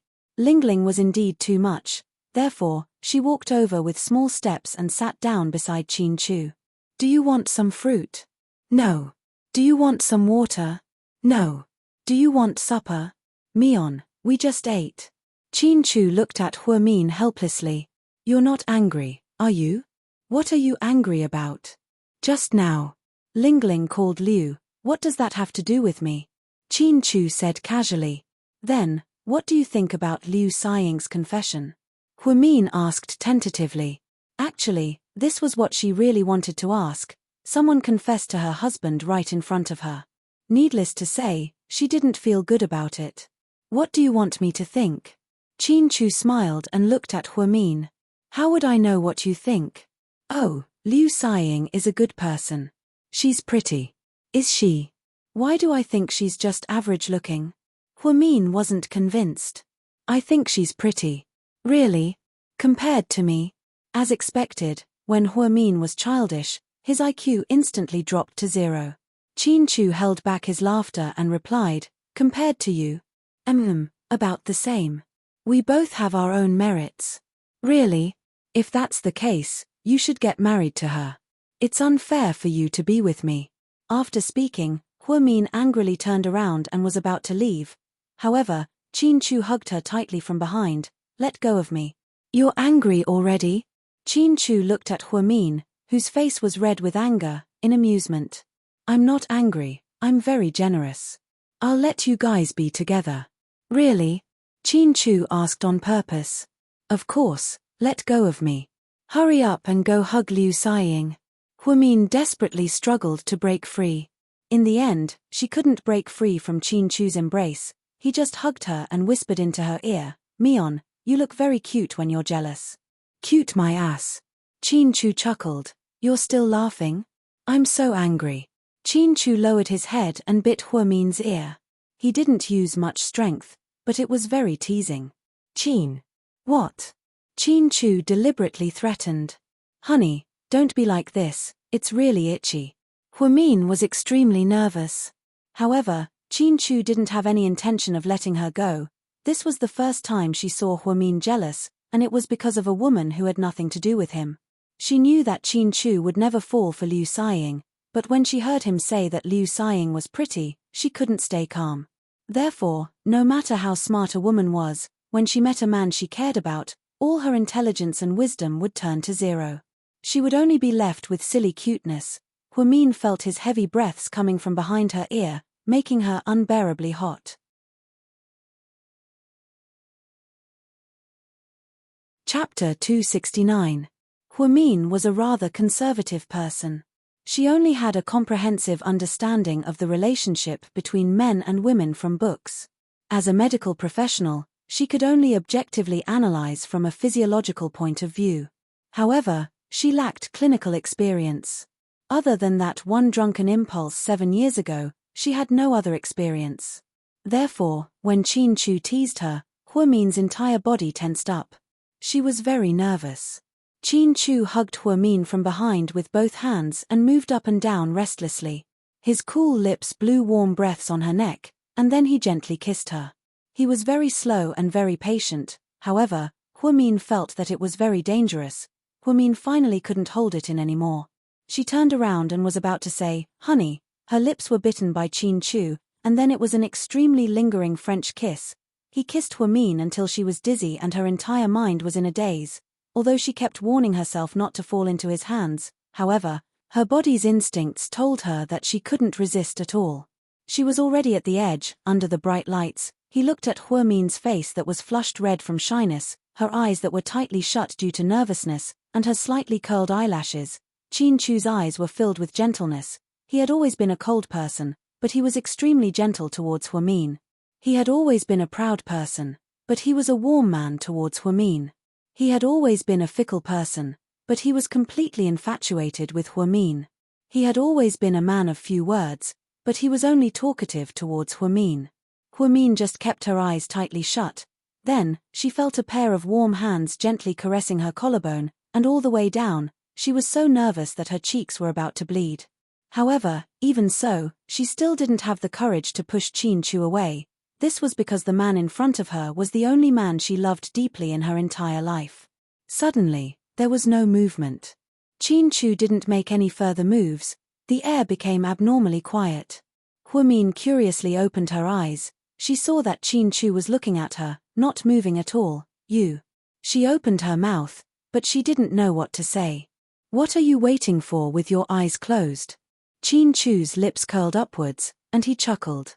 Huamin immediately came back to her senses. She closed her collar, and her face darkened as she said, "Chin Chu? What a joke." Huamin's face, Huamin's eyes, Huamin, of course. "I was thinking that the hot pot we ate at just now was really spicy. Why are you blushing?" Huamin of mean. Chin Chu, Huamion's, Chin, of mean, and. Chin Chu's eyes were full of smiles. This was his first time flirting with this girl. She was really cute when she looked like that. Originally, Chin Chu really wanted to take the opportunity to eat her up, but he felt that the atmosphere wasn't good enough. He was no longer in a hurry.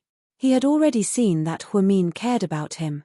Therefore, he had to wait for the right atmosphere to create a scene for the two of them to make love again 7 years later. He had to create a scene that Huamin would never forget. So, just now, he was really just teasing Huamin. He thought of it as revenge on her for always rejecting him. When he saw Huamin's shy expression and awkward response, he felt really good. After Huamin straightened her clothes, she immediately sat back down on the sofa, turned on the TV, and watched Bonnie Bears. She pretended as if nothing had happened. "Just now, were you looking forward to something?" "No. But you looked a little disappointed. Was it because you weren't satisfied?" "Phut. Chin Chu, you bastard. Do you not want to sleep in my bed tonight?" "Honey, I was wrong. Why don't we continue what we were doing just now? Qin Chu reached out and put his arm around Hua Min's shoulder. However, she immediately turned around and carried him behind her. Hey! Honey, calm down. I was just teasing you. Qin Chu, aren't you afraid that you won't have any friends? Hua Min never thought that one day, she would be teased by Qin Chu. She really thought that something was going to happen. In the end, not only did it not happen, but Qin Chu even saw right through her. Where was the justice? Hua Min and Qin Chu were flirting in a mansion, while young Master Su was drinking alone in a nightclub. Hey, why is young Master Su so depressed after he was discharged from the hospital? A rich kid next to him asked quietly.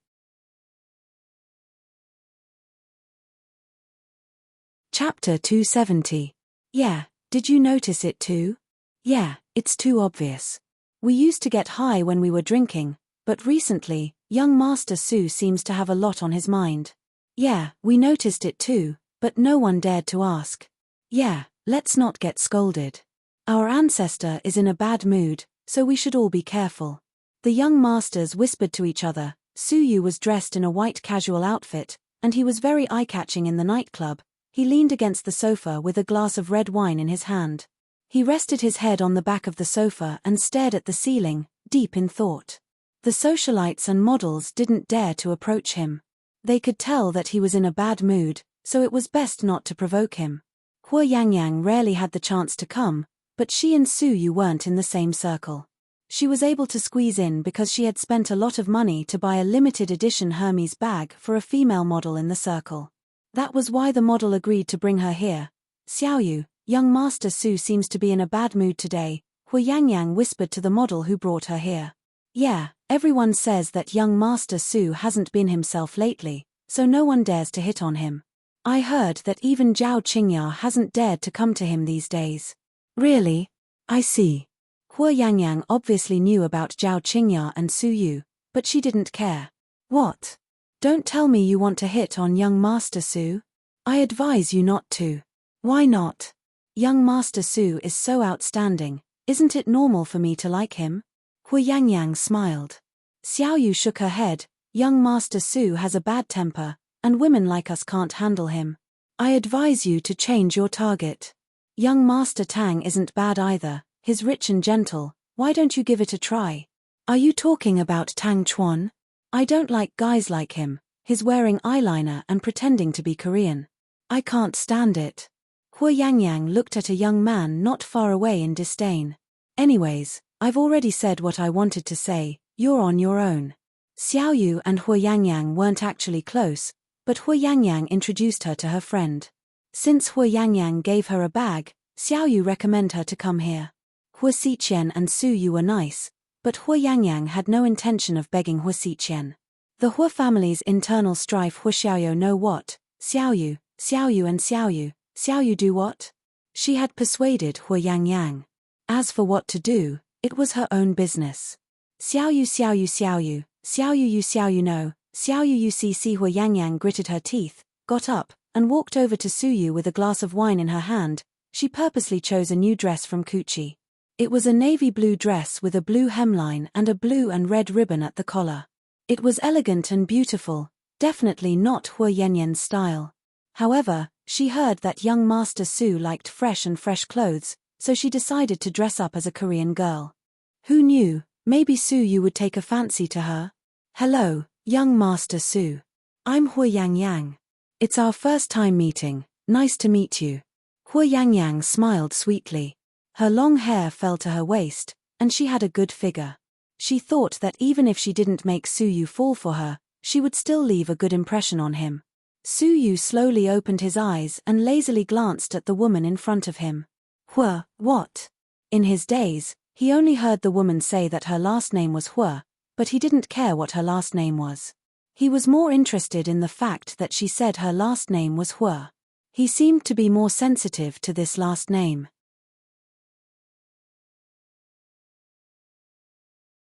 Chapter 271. Hua Yangyang thought that Su Yu was interested in her, so she immediately beamed with joy. Young Master Su, my name is Hua Yangyang. Yang is a female character with the word open. Open. That's a pretty slutty name. After Su Yu said this, the people around them couldn't help but laugh. Hu Yangyang suddenly felt very awkward. Young Master Su. I've heard of your name for a long time. Today is an honor, so let me toast to you. After speaking, Hu Yangyang downed the glass of red wine in one gulp. She was quite generous.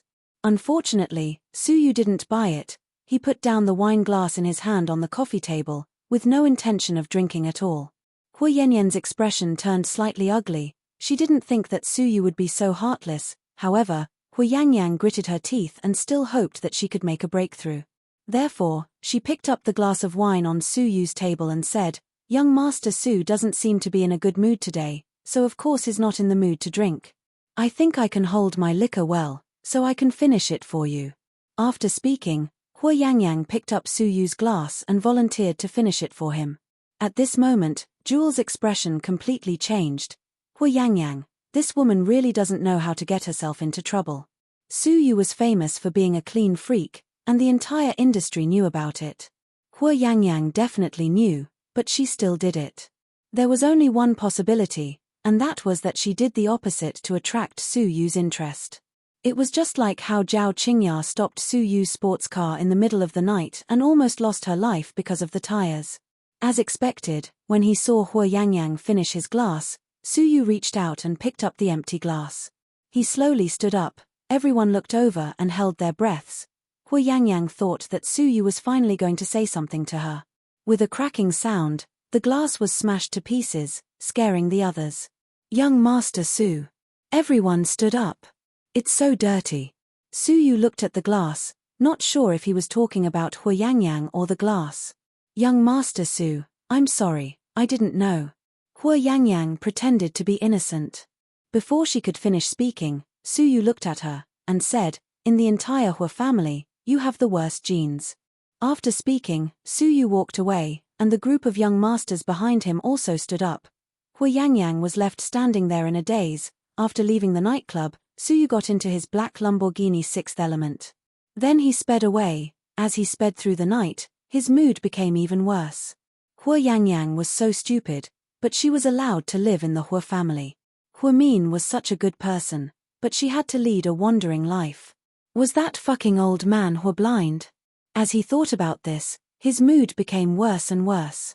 He suddenly stopped the car under a big tree on the side of the road. Su Yu took out his phone and dialed a number. Starting tomorrow, stop all business deals with the Hu Corporation. The next morning, Hu Xiqian arrived at the company to hear that the Su Corporation was withdrawing their investment and would never work with them again. He immediately called Su Yu, Young Master Su, did I do something wrong? Why are you not working with us? Hu Xiqian asked with a smile. I don't like the Hu family, Su Yu replied stubbornly. Hu Xiqian sighed. Fine, when you're happy, don't forget to continue working with us, haha. Su Yu didn't say anything else and directly hung up on Hu Xiqian. In this city, because he was Su Yu, he didn't have to give face to anyone. He was just that stubborn. After Hu Xiqian hung up, he immediately investigated and found out that the idiot Hu Yangyang actually went looking for Su Yu last night. Apparently, she even made a fool of herself. After the executive meeting, Hu Xiqian saw board member Shinjiani in the hallway. Tell your precious daughter to stop trying to get close to Su Yu. Haha. You don't have the right to care about this, do you? Our Yangyang can be friends with whoever she wants. Shinjiani chuckled. If she wants to die young, then let her continue. But don't drag the company down with you, or else I won't forgive her. After saying this, Hu Xiqian adjusted his tie, turned around, and left. Shinjiani's expression changed when she heard this direct threat. Was this an official declaration of war?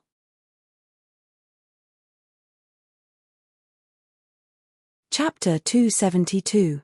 Ever since she became the head nurse at Southside, she became busier and busier. Many other departments would even ask her for help. Everyone heard that she was skilled in medicine and serious at work, so Hu Min had less and less time to spend alone. Qin Chu protested a few times, but she got away with it. Finally, she had a weekend off and wanted to spend time with Qin Chu. However, she found out that Mr. Qin was working overtime today. When she was cleaning up in the morning, She saw on TV that GK's Warm West Hotel was cutting the ribbon today. Apparently, many people were there to watch. It was an unprecedented event, and the scene was comparable to a movie release. Therefore, Huamin had an idea and thought that she could give Mr. Qin a surprise. She took out a black Nike sportswear from her closet and put on a white baseball cap. She instantly returned to her school days.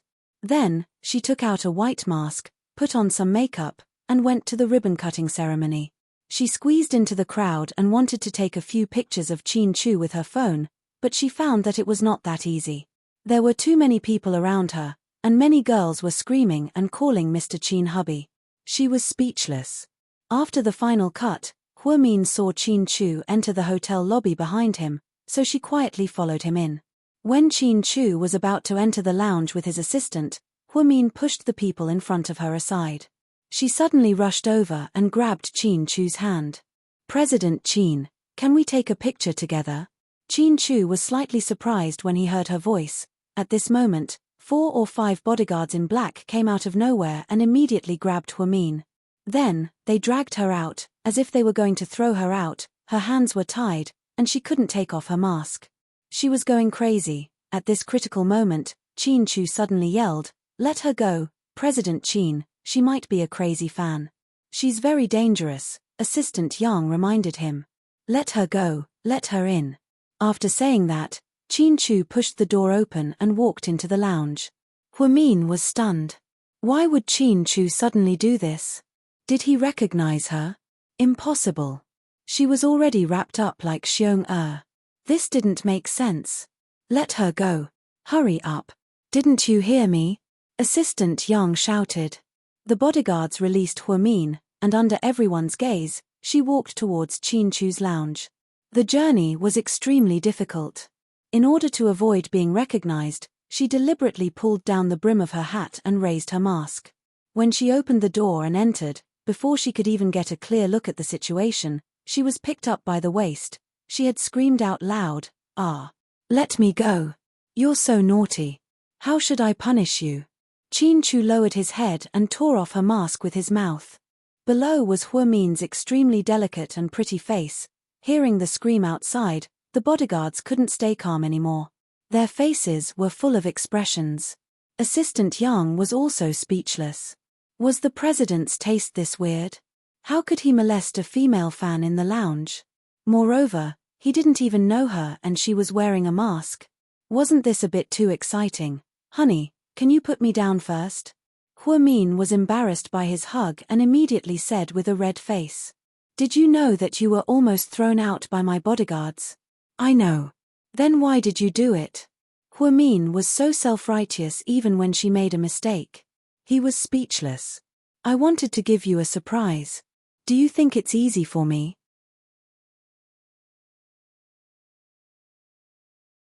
Chapter 273. I'm not surprised, but I'm scared. Do you know how bad I'd feel if anything happened to you? Qin Chu's heart ached. If he didn't recognize her voice, she would have been thrown out by the bodyguards. If anything happened to her, wouldn't it be the same as digging out his heart? Did this woman know about this? "I'll be fine." Huamin felt a little guilty as she stole glances at Qin Chu. The best way to deal with Huamin's twisted logic was to force a kiss. As expected, Qin Chu threw her onto the sofa, pressed her down, and kissed her passionately. He only let her go when she had no more energy left in her. Just then, someone knocked on the door. "Sir, there's a press conference in a bit. Please control yourself."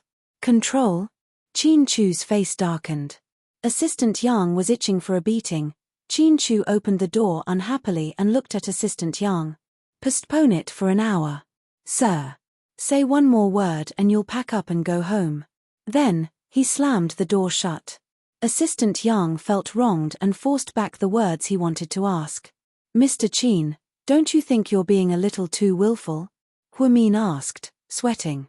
"So now it's your turn to kiss me, or should I continue kissing you?" Huamin felt like he was a lamb in a tiger's den today. Was there a CEO like this? He didn't even do business and was flirting with girls in the lounge. Oh my God, how did someone like this get to the top of the top 10 list? 40 minutes later, Min put on a mask and ran out. Although she walked quickly with her head down, she still felt a few bodyguards and Assistant Yang looking at her strangely. They probably thought she was just a female fan who came to show up. A minute later, Chin Chu walked out with a light layer of lipstick on his lips. "Sir, here you go." Assistant Yang almost made a mistake, so he immediately handed Chin Chu a tissue and flattered him. Chin Chu proudly took it and elegantly wiped the corners of his mouth. Actually, he couldn't bear to wipe off his wife's mark, but he had no choice. He had to hold a press conference later. Min's sudden appearance had indeed brought him a pleasant surprise. He really wanted her to stay for dinner. But it was really inconvenient, because it was the cutting ceremony, and there were too many news media. Min had always been unwilling to publicize their relationship, and he didn't want to force her. Imperial Star Entertainment headquarters piles of documents were piled up on the desk. Su Yu was playing with a pen in his hand. He was not in the mood to deal with work at all. "Director Su, these people are the information of the newcomers that the company signed this year. September Encounter is about to start filming, and the producer wants you to choose a newcomer to be the second female lead." Su Yu's assistant was a woman in her 40s. Her eyes were sharp, and she was known for being a workaholic. Her work was swift and decisive. It was said that Su Yu had spent a lot of money to poach her from S-City. She was a female doctor who had returned from overseas. "Lisa, it's up to you." Director Su, September Encounter is the idol drama that our company is promoting this year. It involves a lot of commercial interests, so it's best that you make the decision yourself. If you don't want to look at them one by one, how about I send the information to your email? "No need, recommend a few and I'll pick one," Su Yu said absent-mindedly. In the end, Lisa opened the information in her hand and said, "I've carefully selected them. There are a total of 68 newcomers, and only 3 stand out. One is called Cheng Xiaomai. Her name is too old-fashioned, so I've changed her stage name to Cheng Shiruo. The second one is called Wang Shuang. She looks very pure and is more suitable for school dramas. She can be made into a goddess of the new generation of otakus. The third one is very pretty and well-behaved. It's just that she has the face of an internet celebrity, so there's nothing special about her. I think she must have had plastic surgery. She even changed her stage name to Mion Mion. Her fans call her Mion Mion. Mion Mion." Su Yu's interest was finally piqued. "Yeah, that's a pretty old-fashioned name. Who said that? I think it's a pretty good name. She'll be the one." Su Yu made a quick decision. "Director Su." Lisa wanted to say something, but she saw that Su Yu had lowered his head and was playing with his phone again. Just like that, the girl named Mion Mion was hit in the head by the goddess of luck. She probably didn't know that her selection had nothing to do with her beauty or figure. Even Su Yu didn't know what she looked like. She was selected just because there was a Mion in her name. That night, at the company's celebratory party, a sweet-looking girl walked over. "Hello, Director Su, I'm Mion Mion. Thank you for giving me this precious opportunity. I will continue to work hard and not let you down." Su Yu immediately turned around when he heard the name Mion Mion.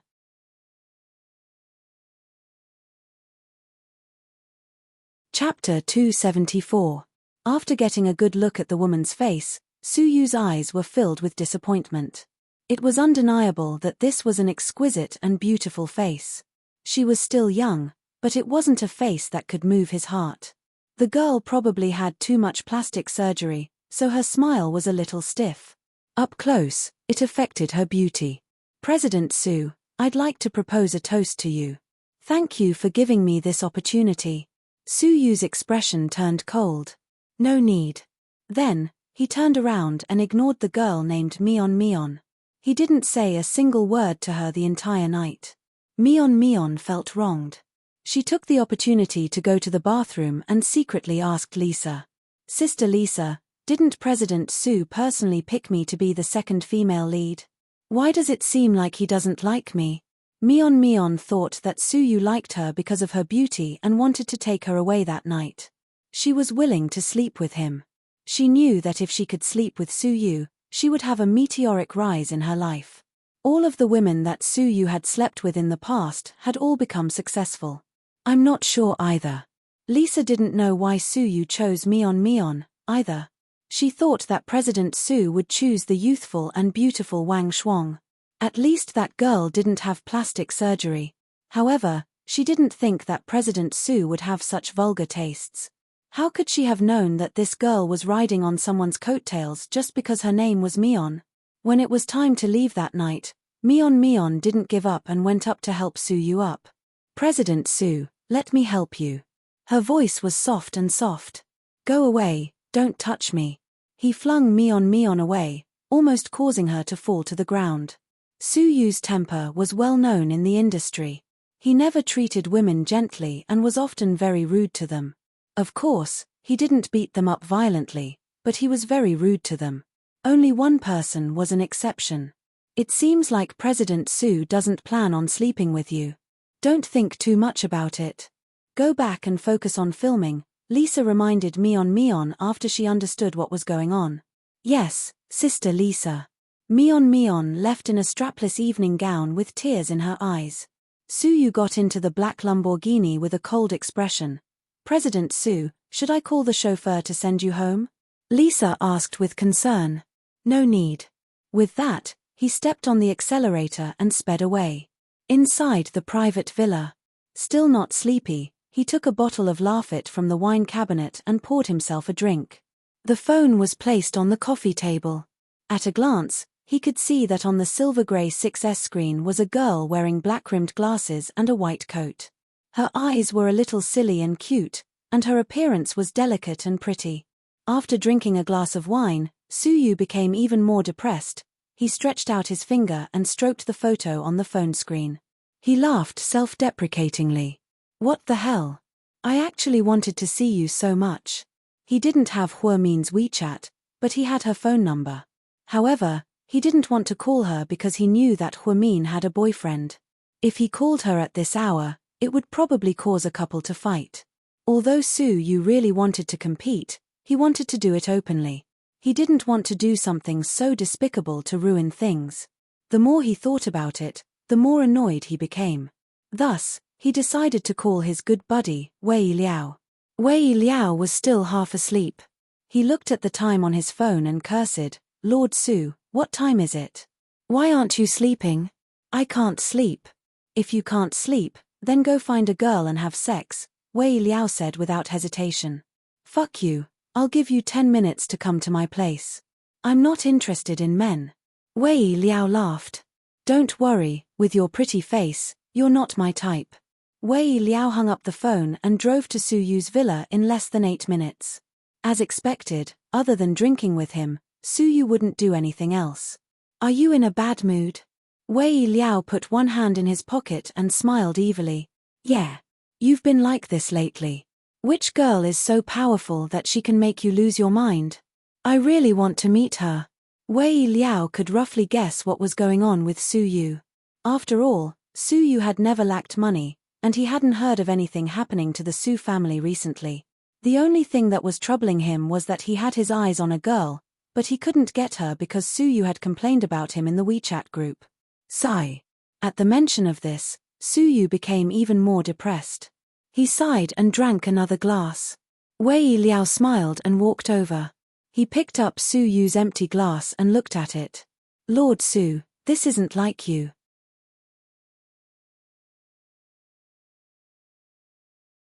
Chapter 275.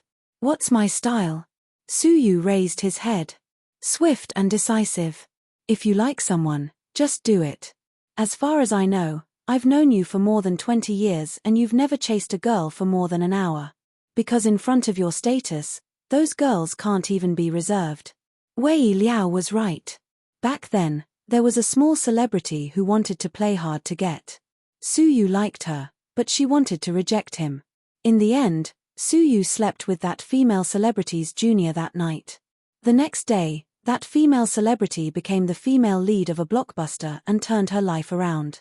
By the time that small celebrity regretted it and came to Suyu, Suyu had already forgotten who she was. Later, everyone in the industry knew that young Master Su didn't like rejection. If he was interested in you, you just had to come over and undress. Because if you acted a little pretentious, This opportunity would be gone and you might never see Suyu again. She's different from them, Suyu said seriously. What's different? Aren't they all women? Just throw money at them. If it's that easy, why would I need you to teach me? Suyu was angry. That's right. With your intelligence, you can get a woman in minutes. But if you fail, it can only mean 3 things. Wei Liao also analyzed seriously. Suyu was stunned. What 3 things? Wei Liao raised his index finger. First, it proves that she doesn't love you. She might have someone she likes and doesn't care about you. Yes. Suyu nodded and admitted this point. Wei Liao continued to raise his middle finger. Second, it proves that she's not greedy for money. Because if she's with you, she can have endless money. But she doesn't. It proves that she's not interested in your status. That's right. Suyu gave him a thumbs up. Wei Liao's analysis was completely correct. Thirdly, it proves that she has a strong personality. To put it bluntly, she's awesome. Isn't there a domineering saying on the internet? Maybe you're awesome, but I don't necessarily like you. I think the girl you like might be one of those rare awesome types.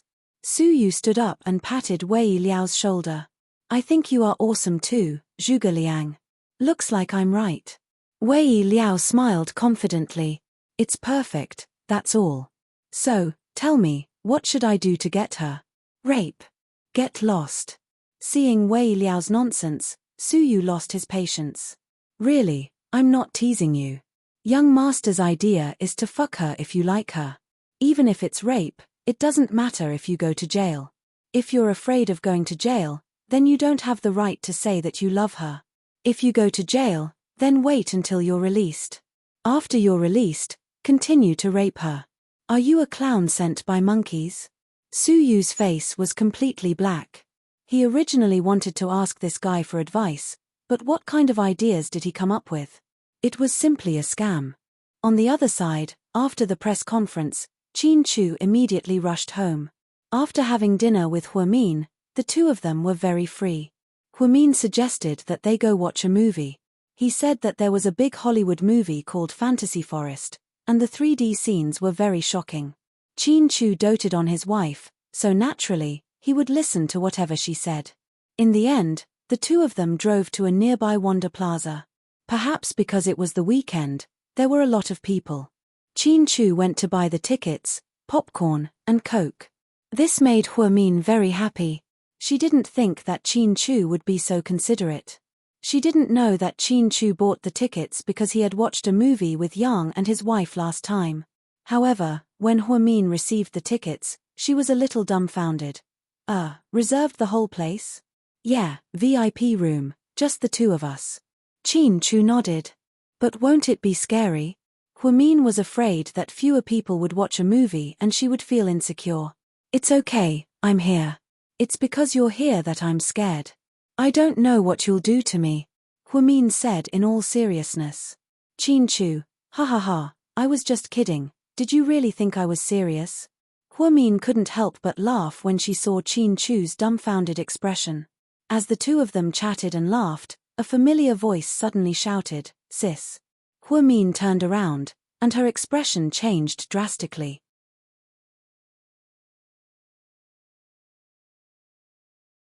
Chapter 276. Huamin and Qin Chu didn't expect to run into Jing Jixin here. Jing Jixin came with a female classmate. She was a shy girl who wore glasses and wasn't very pretty. Jixin, why are you here? Huamin asked. My classmate and I came to watch a movie. We just bought it. Oh. Huamin felt a bit awkward. Sis, this is my classmate, Zhang Yanru, Jing Jixin introduced. Then, he said, this is my sister, Huamin. Then, Jing Jixin looked at Qin Chu and said, this is my sister's boyfriend. Hi, sis, hi, brother-in-law. Zhang Yanru was shy and greeted them shyly. Qin Chu nodded slightly in return. Huamin felt very embarrassed. If he knew that he would be found out, he would have just told Jixin the truth. Oh, hi. Sis, which movie are you guys watching? Jing Jixin didn't seem to mind that his sister and Qin Chu were together. We're watching the Fantasy Forest. We're watching that too. Why don't we go together? Jing Jixin was a bit happy. No, you guys go watch it, Huamin politely declined. However, Qin Chu said, then let's go together. There are a lot of empty couches in the VIP room anyway. Really? That's great. We're VIP, we'll benefit from it. Jing Jixin smiled. Finally, the four of them walked into the theater together. They sat on the loose couches.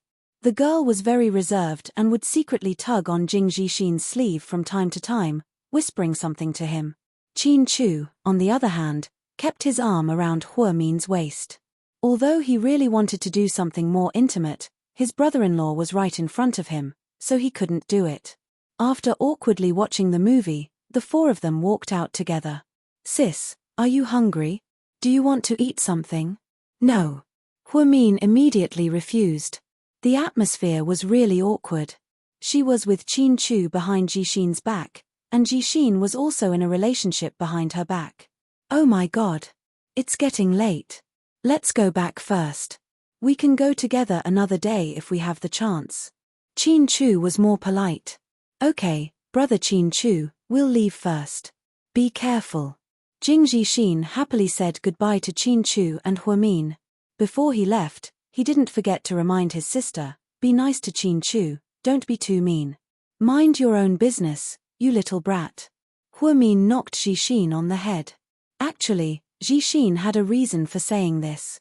When Huamin and Qin Chu were dating, Jixin had a lot of things to say. Huamin was 17 years old, while Jing Jixin was only 12 years old. However, he witnessed how his sister treated his future brother-in-law. On the way back, Huamin was a little absent-minded. What's wrong? Are you afraid that Jixin will tell your mom? Qin Chu drove with one hand and tightly held onto Huamin's hand with the other. Huamin shook his head. No, I'm worried about Jixin. You're worried that the girl got close to him because he drove the sports car I gave him? Qin Chu hit the nail on the head. Huamin immediately nodded. Don't worry, he's old enough to deal with things his own way. Jixin is too naive, I'm just worried that he'll get hurt. Then you can't take care of him forever. He has to grow up on his own. Huamin nodded. Then, he tiredly laid his head on Qin Chu's lap. If you do this, I won't be able to control myself. What are you thinking? Focus on driving. Huamin secretly pinched Qin Chu's thigh and gritted his teeth in anger. Jixin just told you to be gentle with me. How about you and Jixin? Huamin rolled her eyes at him. Qin Chu pursed his lips. He was amused and didn't dare to provoke his mistress anymore. Perhaps it was because lying on Qin Chu's lap was too relaxing, so he actually fell asleep. When Huamin woke up, he found that they were still in the car. An hour had already passed. Are you crazy? Why didn't you wake me up? Huamin shot up. You were sleeping too soundly.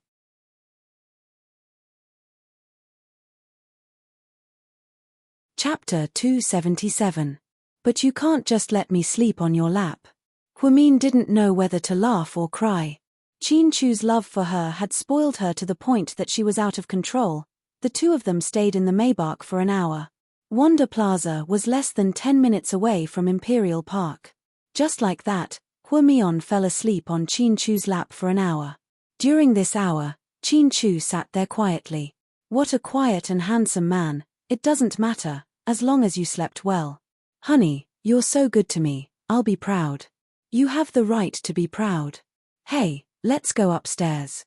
Huamin opened the car door. Just as she was about to get out, she realized that her legs were numb. Maybe it was because she was sleeping in such a comfortable position that she couldn't feel her legs at all. She couldn't even muster up any strength. What's wrong? My legs are numb. Don't move, I'll carry you. Qin Chu walked over and reached out his hands to carry her. Huamin suddenly said, Honey, carry me upstairs. Qin Chu paused for a moment, then said one word, okay. Huamin suddenly wanted Qin Chu to carry her. It was more romantic. With Qin Chu's body and strength, it was easy for him to carry her. There was no pressure at all. She thought they were going to take the elevator up, but why did the scene change? Hey, the elevator is over there. Huamin pointed to the other side. I know. Then why are you still walking this way? I want to take the stairs. Brother, we're on the 16th floor. I know. Then why are you still walking? It's just the 16th floor, it doesn't matter. I just want time to slow down and enjoy our time together. If one day I'm old, I won't be able to carry you anymore. So, while I'm still young, I want to carry you a few more times and leave some beautiful memories. Without waiting for Huomin's response, Qin Chu went up the first flight of stairs. Huomin felt his eyes sting. She felt that Qin Chu was the biggest idiot in the world. There was an elevator, but he chose to take the stairs. Furthermore, it was the 16th floor. Wouldn't it tire him to death? When they reached the 8th floor, Qin Chu slowed down. Hubby, I'll walk by myself. No need. Just like that, by the time Qin Chu carried Huomin back to the front door, he was already sweating profusely. His black shirt was also soaked with sweat. Along the way, Huomin was lying on Qin Chu's back, enjoying the only attention in the world that belonged to her. She believed that in this world, there would never be another man who would treat her so well. No one would love her as much as Qin Chu loved her. She would never allow any man to carry her on his back with a clear conscience. They were each other's one and only. They were the people that they couldn't lose in their lives. Previously, when she was with Ning Jiyuan, she always felt that the past was the past, and her heart was as calm as still water. In the future, her life would be filled with daily necessities. However, she didn't expect that the moment Qin Chu returned, her maiden heart would be ignited. They spent every day together. No matter how much she crossed the line or what she did wrong, Qin Chu never once spoke loudly to her. With a husband like this, what else could she ask for in her life? Huomin felt that she was lucky to have met Qin Chu. She could die without regrets. The moment she got off Qin Chu's back, Huomin held his face in her hands and gently kissed the tip of his nose. She said, "Hubby, at this moment, you're the most handsome man in the world." Qin Chu's eyes suddenly turned into endless gentleness. One sentence from Huomin could make him happy all night. This was magic. Qin Chu didn't have time to take a shower. He picked up Huomin and pressed her down onto the soft carpet. Then, he kissed her passionately on the lips. His right hand wandered from top to bottom. His movements were a little impatient. Huomin closed her eyes. Other than nervousness, she also felt happy. She really wanted to give herself to Qin Chu at the right time. She didn't do it on purpose. Everything happened so naturally. His big hand slid under her collar and instantly unhooked her bra. God knows how long Qin Chu had been waiting for this moment.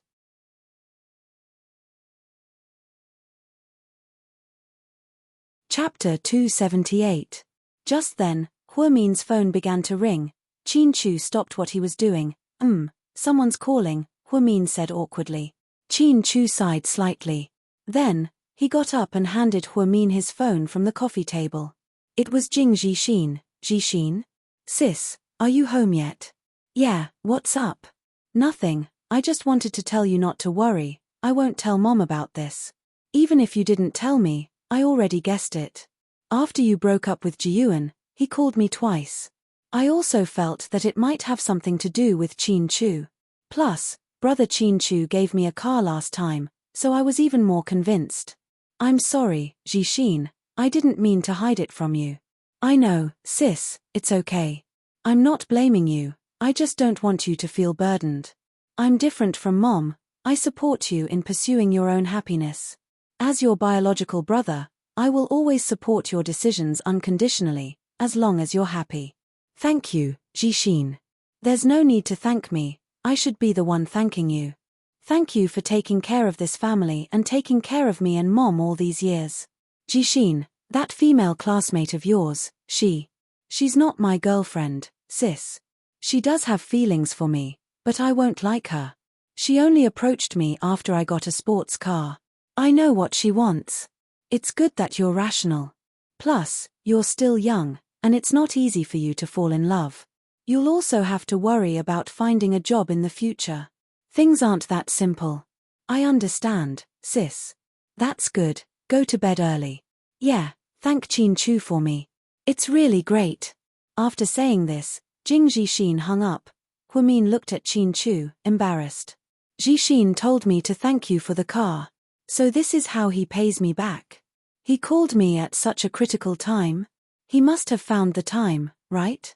Qin Chu really wanted to tell Jing Jixin, that brat, to drive his car back. He was such an ingrate for ruining Qin Chu's plans. Cough cough. Huamin coughed dryly. In the end, Jing Jixin messed up everything that was supposed to happen so naturally. Qin Chu went upstairs to take a shower. After he came out, he received a call from his father, who began to talk about the company's recent new project. Huamin waited for a long time, but when he didn't come back, he fell asleep. The next day at work, as soon as she arrived at the hospital, she was called to the conference room for a meeting. He thought it was just a normal staff meeting, but he found that there were a lot of people present today. And they were all big shots. The one sitting in the middle was actually President Wu. Huamin, you're here. Have a seat, President Wu greeted Huamin. This made the head nurses from the other departments very envious. How's work recently? Pretty good. Thank you, President Wu, for your concern. Xiaoxue is recovering well. On behalf of my family, I would like to thank you again. No, it's really nothing. President Wu, if it were anyone else, I would do the same. President Wu thanked him in front of so many people, making Huamin feel very uncomfortable. He was never someone who liked to be in the limelight. Everyone, don't be so reserved. The theme of this meeting is to update and reform. If you have any good ideas, feel free to raise them. Nowadays, innovation is encouraged. If we can't keep up with the times, we will be eliminated sooner or later. Okay, let's begin. Everyone, feel free to speak, President Wu's assistant said into the microphone, and the meeting officially began. President Wu, I have a suggestion. Okay, go ahead. President Wu was very happy that Huamin took the initiative to speak. Can you ask the hospital's medical staff to change my uniform? The skirt is really too short. After Huamin finished speaking, everyone looked at him strangely. President Wu was also slightly surprised.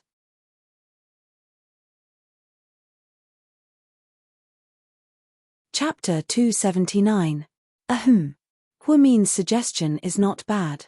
Haha, the uniform style has been around for a few years and is about to be phased out. After a while, it's inevitable that people will get tired of it. This is a good idea, the department director flattered. In reality, most people at Southside were well informed. There were no secrets to speak of. Everyone more or less knew that President Wu valued Huamin. They also knew that Huamin had saved President Wu's niece's life in the middle of the night. Therefore, the department director immediately agreed with Huamin's first suggestion. Song Lin also nodded. President Wu, Huamin is right. After all, this is a hospital. It's better for the uniform to be more dignified. Note this down. I'll immediately rectify it when I get back, President Wu said to his assistant beside him. The male assistant immediately took out a small notebook and wrote it down. Does anyone else have any other opinions? President Wu looked around. In reality, this kind of meeting was held every quarter. Everyone was used to it, so no one was willing to raise an opinion. If they did, they would be scolded for being in the limelight. If they didn't, they would be scolded for not being realistic. After a minute of silence, Huamin looked left and right. He felt that no one was willing to say anything, so he raised his hand again. Huamin, please continue, President Wu called out. President Wu, I think that Southside needs to be completely rectified. The atmosphere is too bad. I don't know if you've heard the rumors about Southside, but a lot of them are unpleasant to hear. The truth is, Southside really wants to be the best recuperation area. We want to prioritize the recovery of our patients, and not mess around. The hospital's medical team is still lacking. If something happens to a patient during recuperation, we won't be able to live with ourselves if we miss the best time to rescue them. Therefore, I hope that you can send more highly skilled medical experts to take charge. Also, the professional standards of the female nurses in this district need to be improved. I suggest that we implement regular training, regular examinations, and a system of rewards and punishments to motivate everyone. Finally, I hope that you, Director, can sweep away the unhealthy atmosphere in our southern district and return a healthy and green medical habitat to the people. That's all, Thank you. After Huamin finished his long speech, everyone was dumbfounded. In the end, it was President Wu who led the applause. The applause was thunderous, and President Wu gave him a look of approval. Huamin was indeed a good seedling. He was right. Huamin said it very well. Everyone, don't be afraid to speak up. If you have something to say it. Director, I heard that head nurse were only graduated from a third-rate university in our city, and she didn't even study medicine. She's still young, so some of her words might just be theoretical. Reform can't happen overnight, so please think twice before you act. Sure enough, there was an opposing voice, one of the vice directors of Southside, Guo Yumin. He was a veteran doctor who had been practicing medicine for 20 years, and was later promoted to vice director. It was said that he had an extremely bad reputation, and often slept with the pretty female nurses in the district. However, no one dared to offend him. He and Huamin had never crossed paths. Huamin wasn't a beauty, so he didn't like her. However, Huamin's colleague, Tingting, was one of his bedmates. Therefore, after Tingting complained about Huamin a few times, Guo Yumin remembered it. When he saw Huamin shine today, he felt like she was stealing the limelight, so he was very unhappy. Huamin laughed. Vice Director, you're wrong. Education doesn't represent ability. You can't reject my suggestion just because I'm not educated. That's not fair. Fair? Is fairness to listen to the nonsense of a nurse who has no experience at all? Talking about reform? But isn't the purpose of today's meeting supposed to be for us to freely voice our opinions? Huamin retorted. Voicing your opinions is a rational way of looking at the problem, not a delusional attempt to break the original tradition. It was obvious that the vice director didn't want to reform Southside. Vice director, I've always been rational, and my analysis is very impressive. Southside does need to improve its professionalism and medical standards. Only then can we go further, Huamin calmly replied. So, what right do you have to lecture us old doctors who have been practicing medicine for many years? The vice director's face darkened.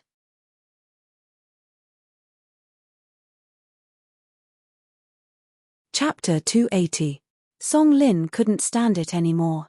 She stood up and said, Deputy Director, I recommended Huamin for promotion. I also think highly of her. I know her well. She saved a pregnant woman in the first hospital and performed an emergency C-section. A few days ago, she also saved President Wu's niece, Dr. Wu Xiaoxue. Isn't that enough? That's stupid. Individualistic. She's just trying to be in the limelight. She almost ruined our hospital's century-old reputation. Huamin smiled elegantly. She stood up and nodded politely to the doctors and leaders sitting around her. Then she asked with a smile, I heard that Deputy Director Guo used to be an expert in neurology. Is that true? Yes, so? The Deputy Director glanced at Huamin arrogantly and replied. Very good. Then, as an expert in neurology, you should know how to deal with the routine care of neurology patients in the later stages, right? Do you still need to ask such a simple question? But the database I got from Southside shows that we receive a large number of neurology patients every year, but very few of them recover. Why is that? As everyone knows, neurology patients are very difficult to cure. Even hospitals can't cure them. As a sanatorium, how can we cure them? Are you kidding me? I'm not kidding. I'm serious. Although neurology patients are very difficult to cure, clinical trials in the United States show that if the later stages of treatment are properly taken care of, the patients will feel better. In other words, the follow-up recuperation is more important than the early-stage treatment. However, as an expert in this area, you don't pay attention to this point, which leads to the loss of many neurology patients every year. I'm not an expert in neurology, and I don't have a professional education, but I've read a lot of books and often observed patients' conditions when I was in school. When I was in the first hospital, I saw a lot of similar clinical cases, so I've done some research. Okay, I'd like to see how an ignorant nurse like you would analyze our department of neurology. In the deputy director's opinion, Huamin's approach was ridiculous. It was nothing more than asking for humiliation. It was difficult for a non-professional doctor to answer professional questions. Huamin picked up the glass and took a sip of water. He then looked around and said, "What I'm about to say is my personal opinion. If I've said something wrong, please forgive me." President Wu gave him an encouraging look and nodded at Huamin. She nodded in response and said, "The nervous system consists of the central nervous system formed by the brain and spinal cord, and the peripheral nervous system formed by the cranial nerves and spinal nerves. The symptoms and signs of neurology were consciousness disorder, speech disorder, sensory disorder, movement disorder, speech disorder, seizures, amnesia syndrome, brain hernia, and so on. As for the follow-up recuperation of these patients, the general nursing care must meet a few standards. First, the ward must be kept quiet, clean, and ventilated. For the more serious patients, visits must be reduced. Second, rest and lying position. Chronic patients are encouraged to get out of bed and move around, but to avoid fatigue, consciousness disorder, and excessive respiratory secretions, the semi-recumbent or lateral position is mandatory. Third, nutrition and diet. For these patients, they must eat more fresh vegetables and fruits to facilitate the unobstructed bowel movement. For those with complex dysphagia, a viscous, semi-liquid diet should be adopted. They must be careful when eating and slow down to avoid choking and suffocation. For those with severe dysphagia, nasal feeding should be given. After eating, they must maintain a semi-recumbent position for 30 to 60 minutes before returning to their original position. In addition to these, there are also daily care, skin care, drainage care, pharmacotherapy care, and observation of the patient's condition. For individual patients, post-cerebrovascular intervention care is required. After discharge, discharge guidance is required to guide the patient to come back for regular checkups. Some patients must also be cautiously warned about the precautions after recuperation, such as forbidding asexuality and lumbar puncture for patients with high intracranial blood pressure to avoid inducing brain hernia. Due to time constraints, I won't introduce you one by one, but I believe that all of you understand. Overall, I feel that the recuperation area has a great responsibility and obligation for the patient's subsequent recuperation. I hope that all of you will take this seriously. Thank you, everyone. Huamin did not repeat a single word, nor did she make a single mistake. She did not speak quickly, but her voice was clear and melodious. When she finished speaking, the older professional doctors were all dumbfounded. Deputy Director Guo's expression changed again and again. Huamin's words did not sound like something a junior head nurse would say. She was clearly a doctor in neurology. Deputy Director Guo, what do you think of Huamin's words? President Wu asked Guo Yumin in a serious tone.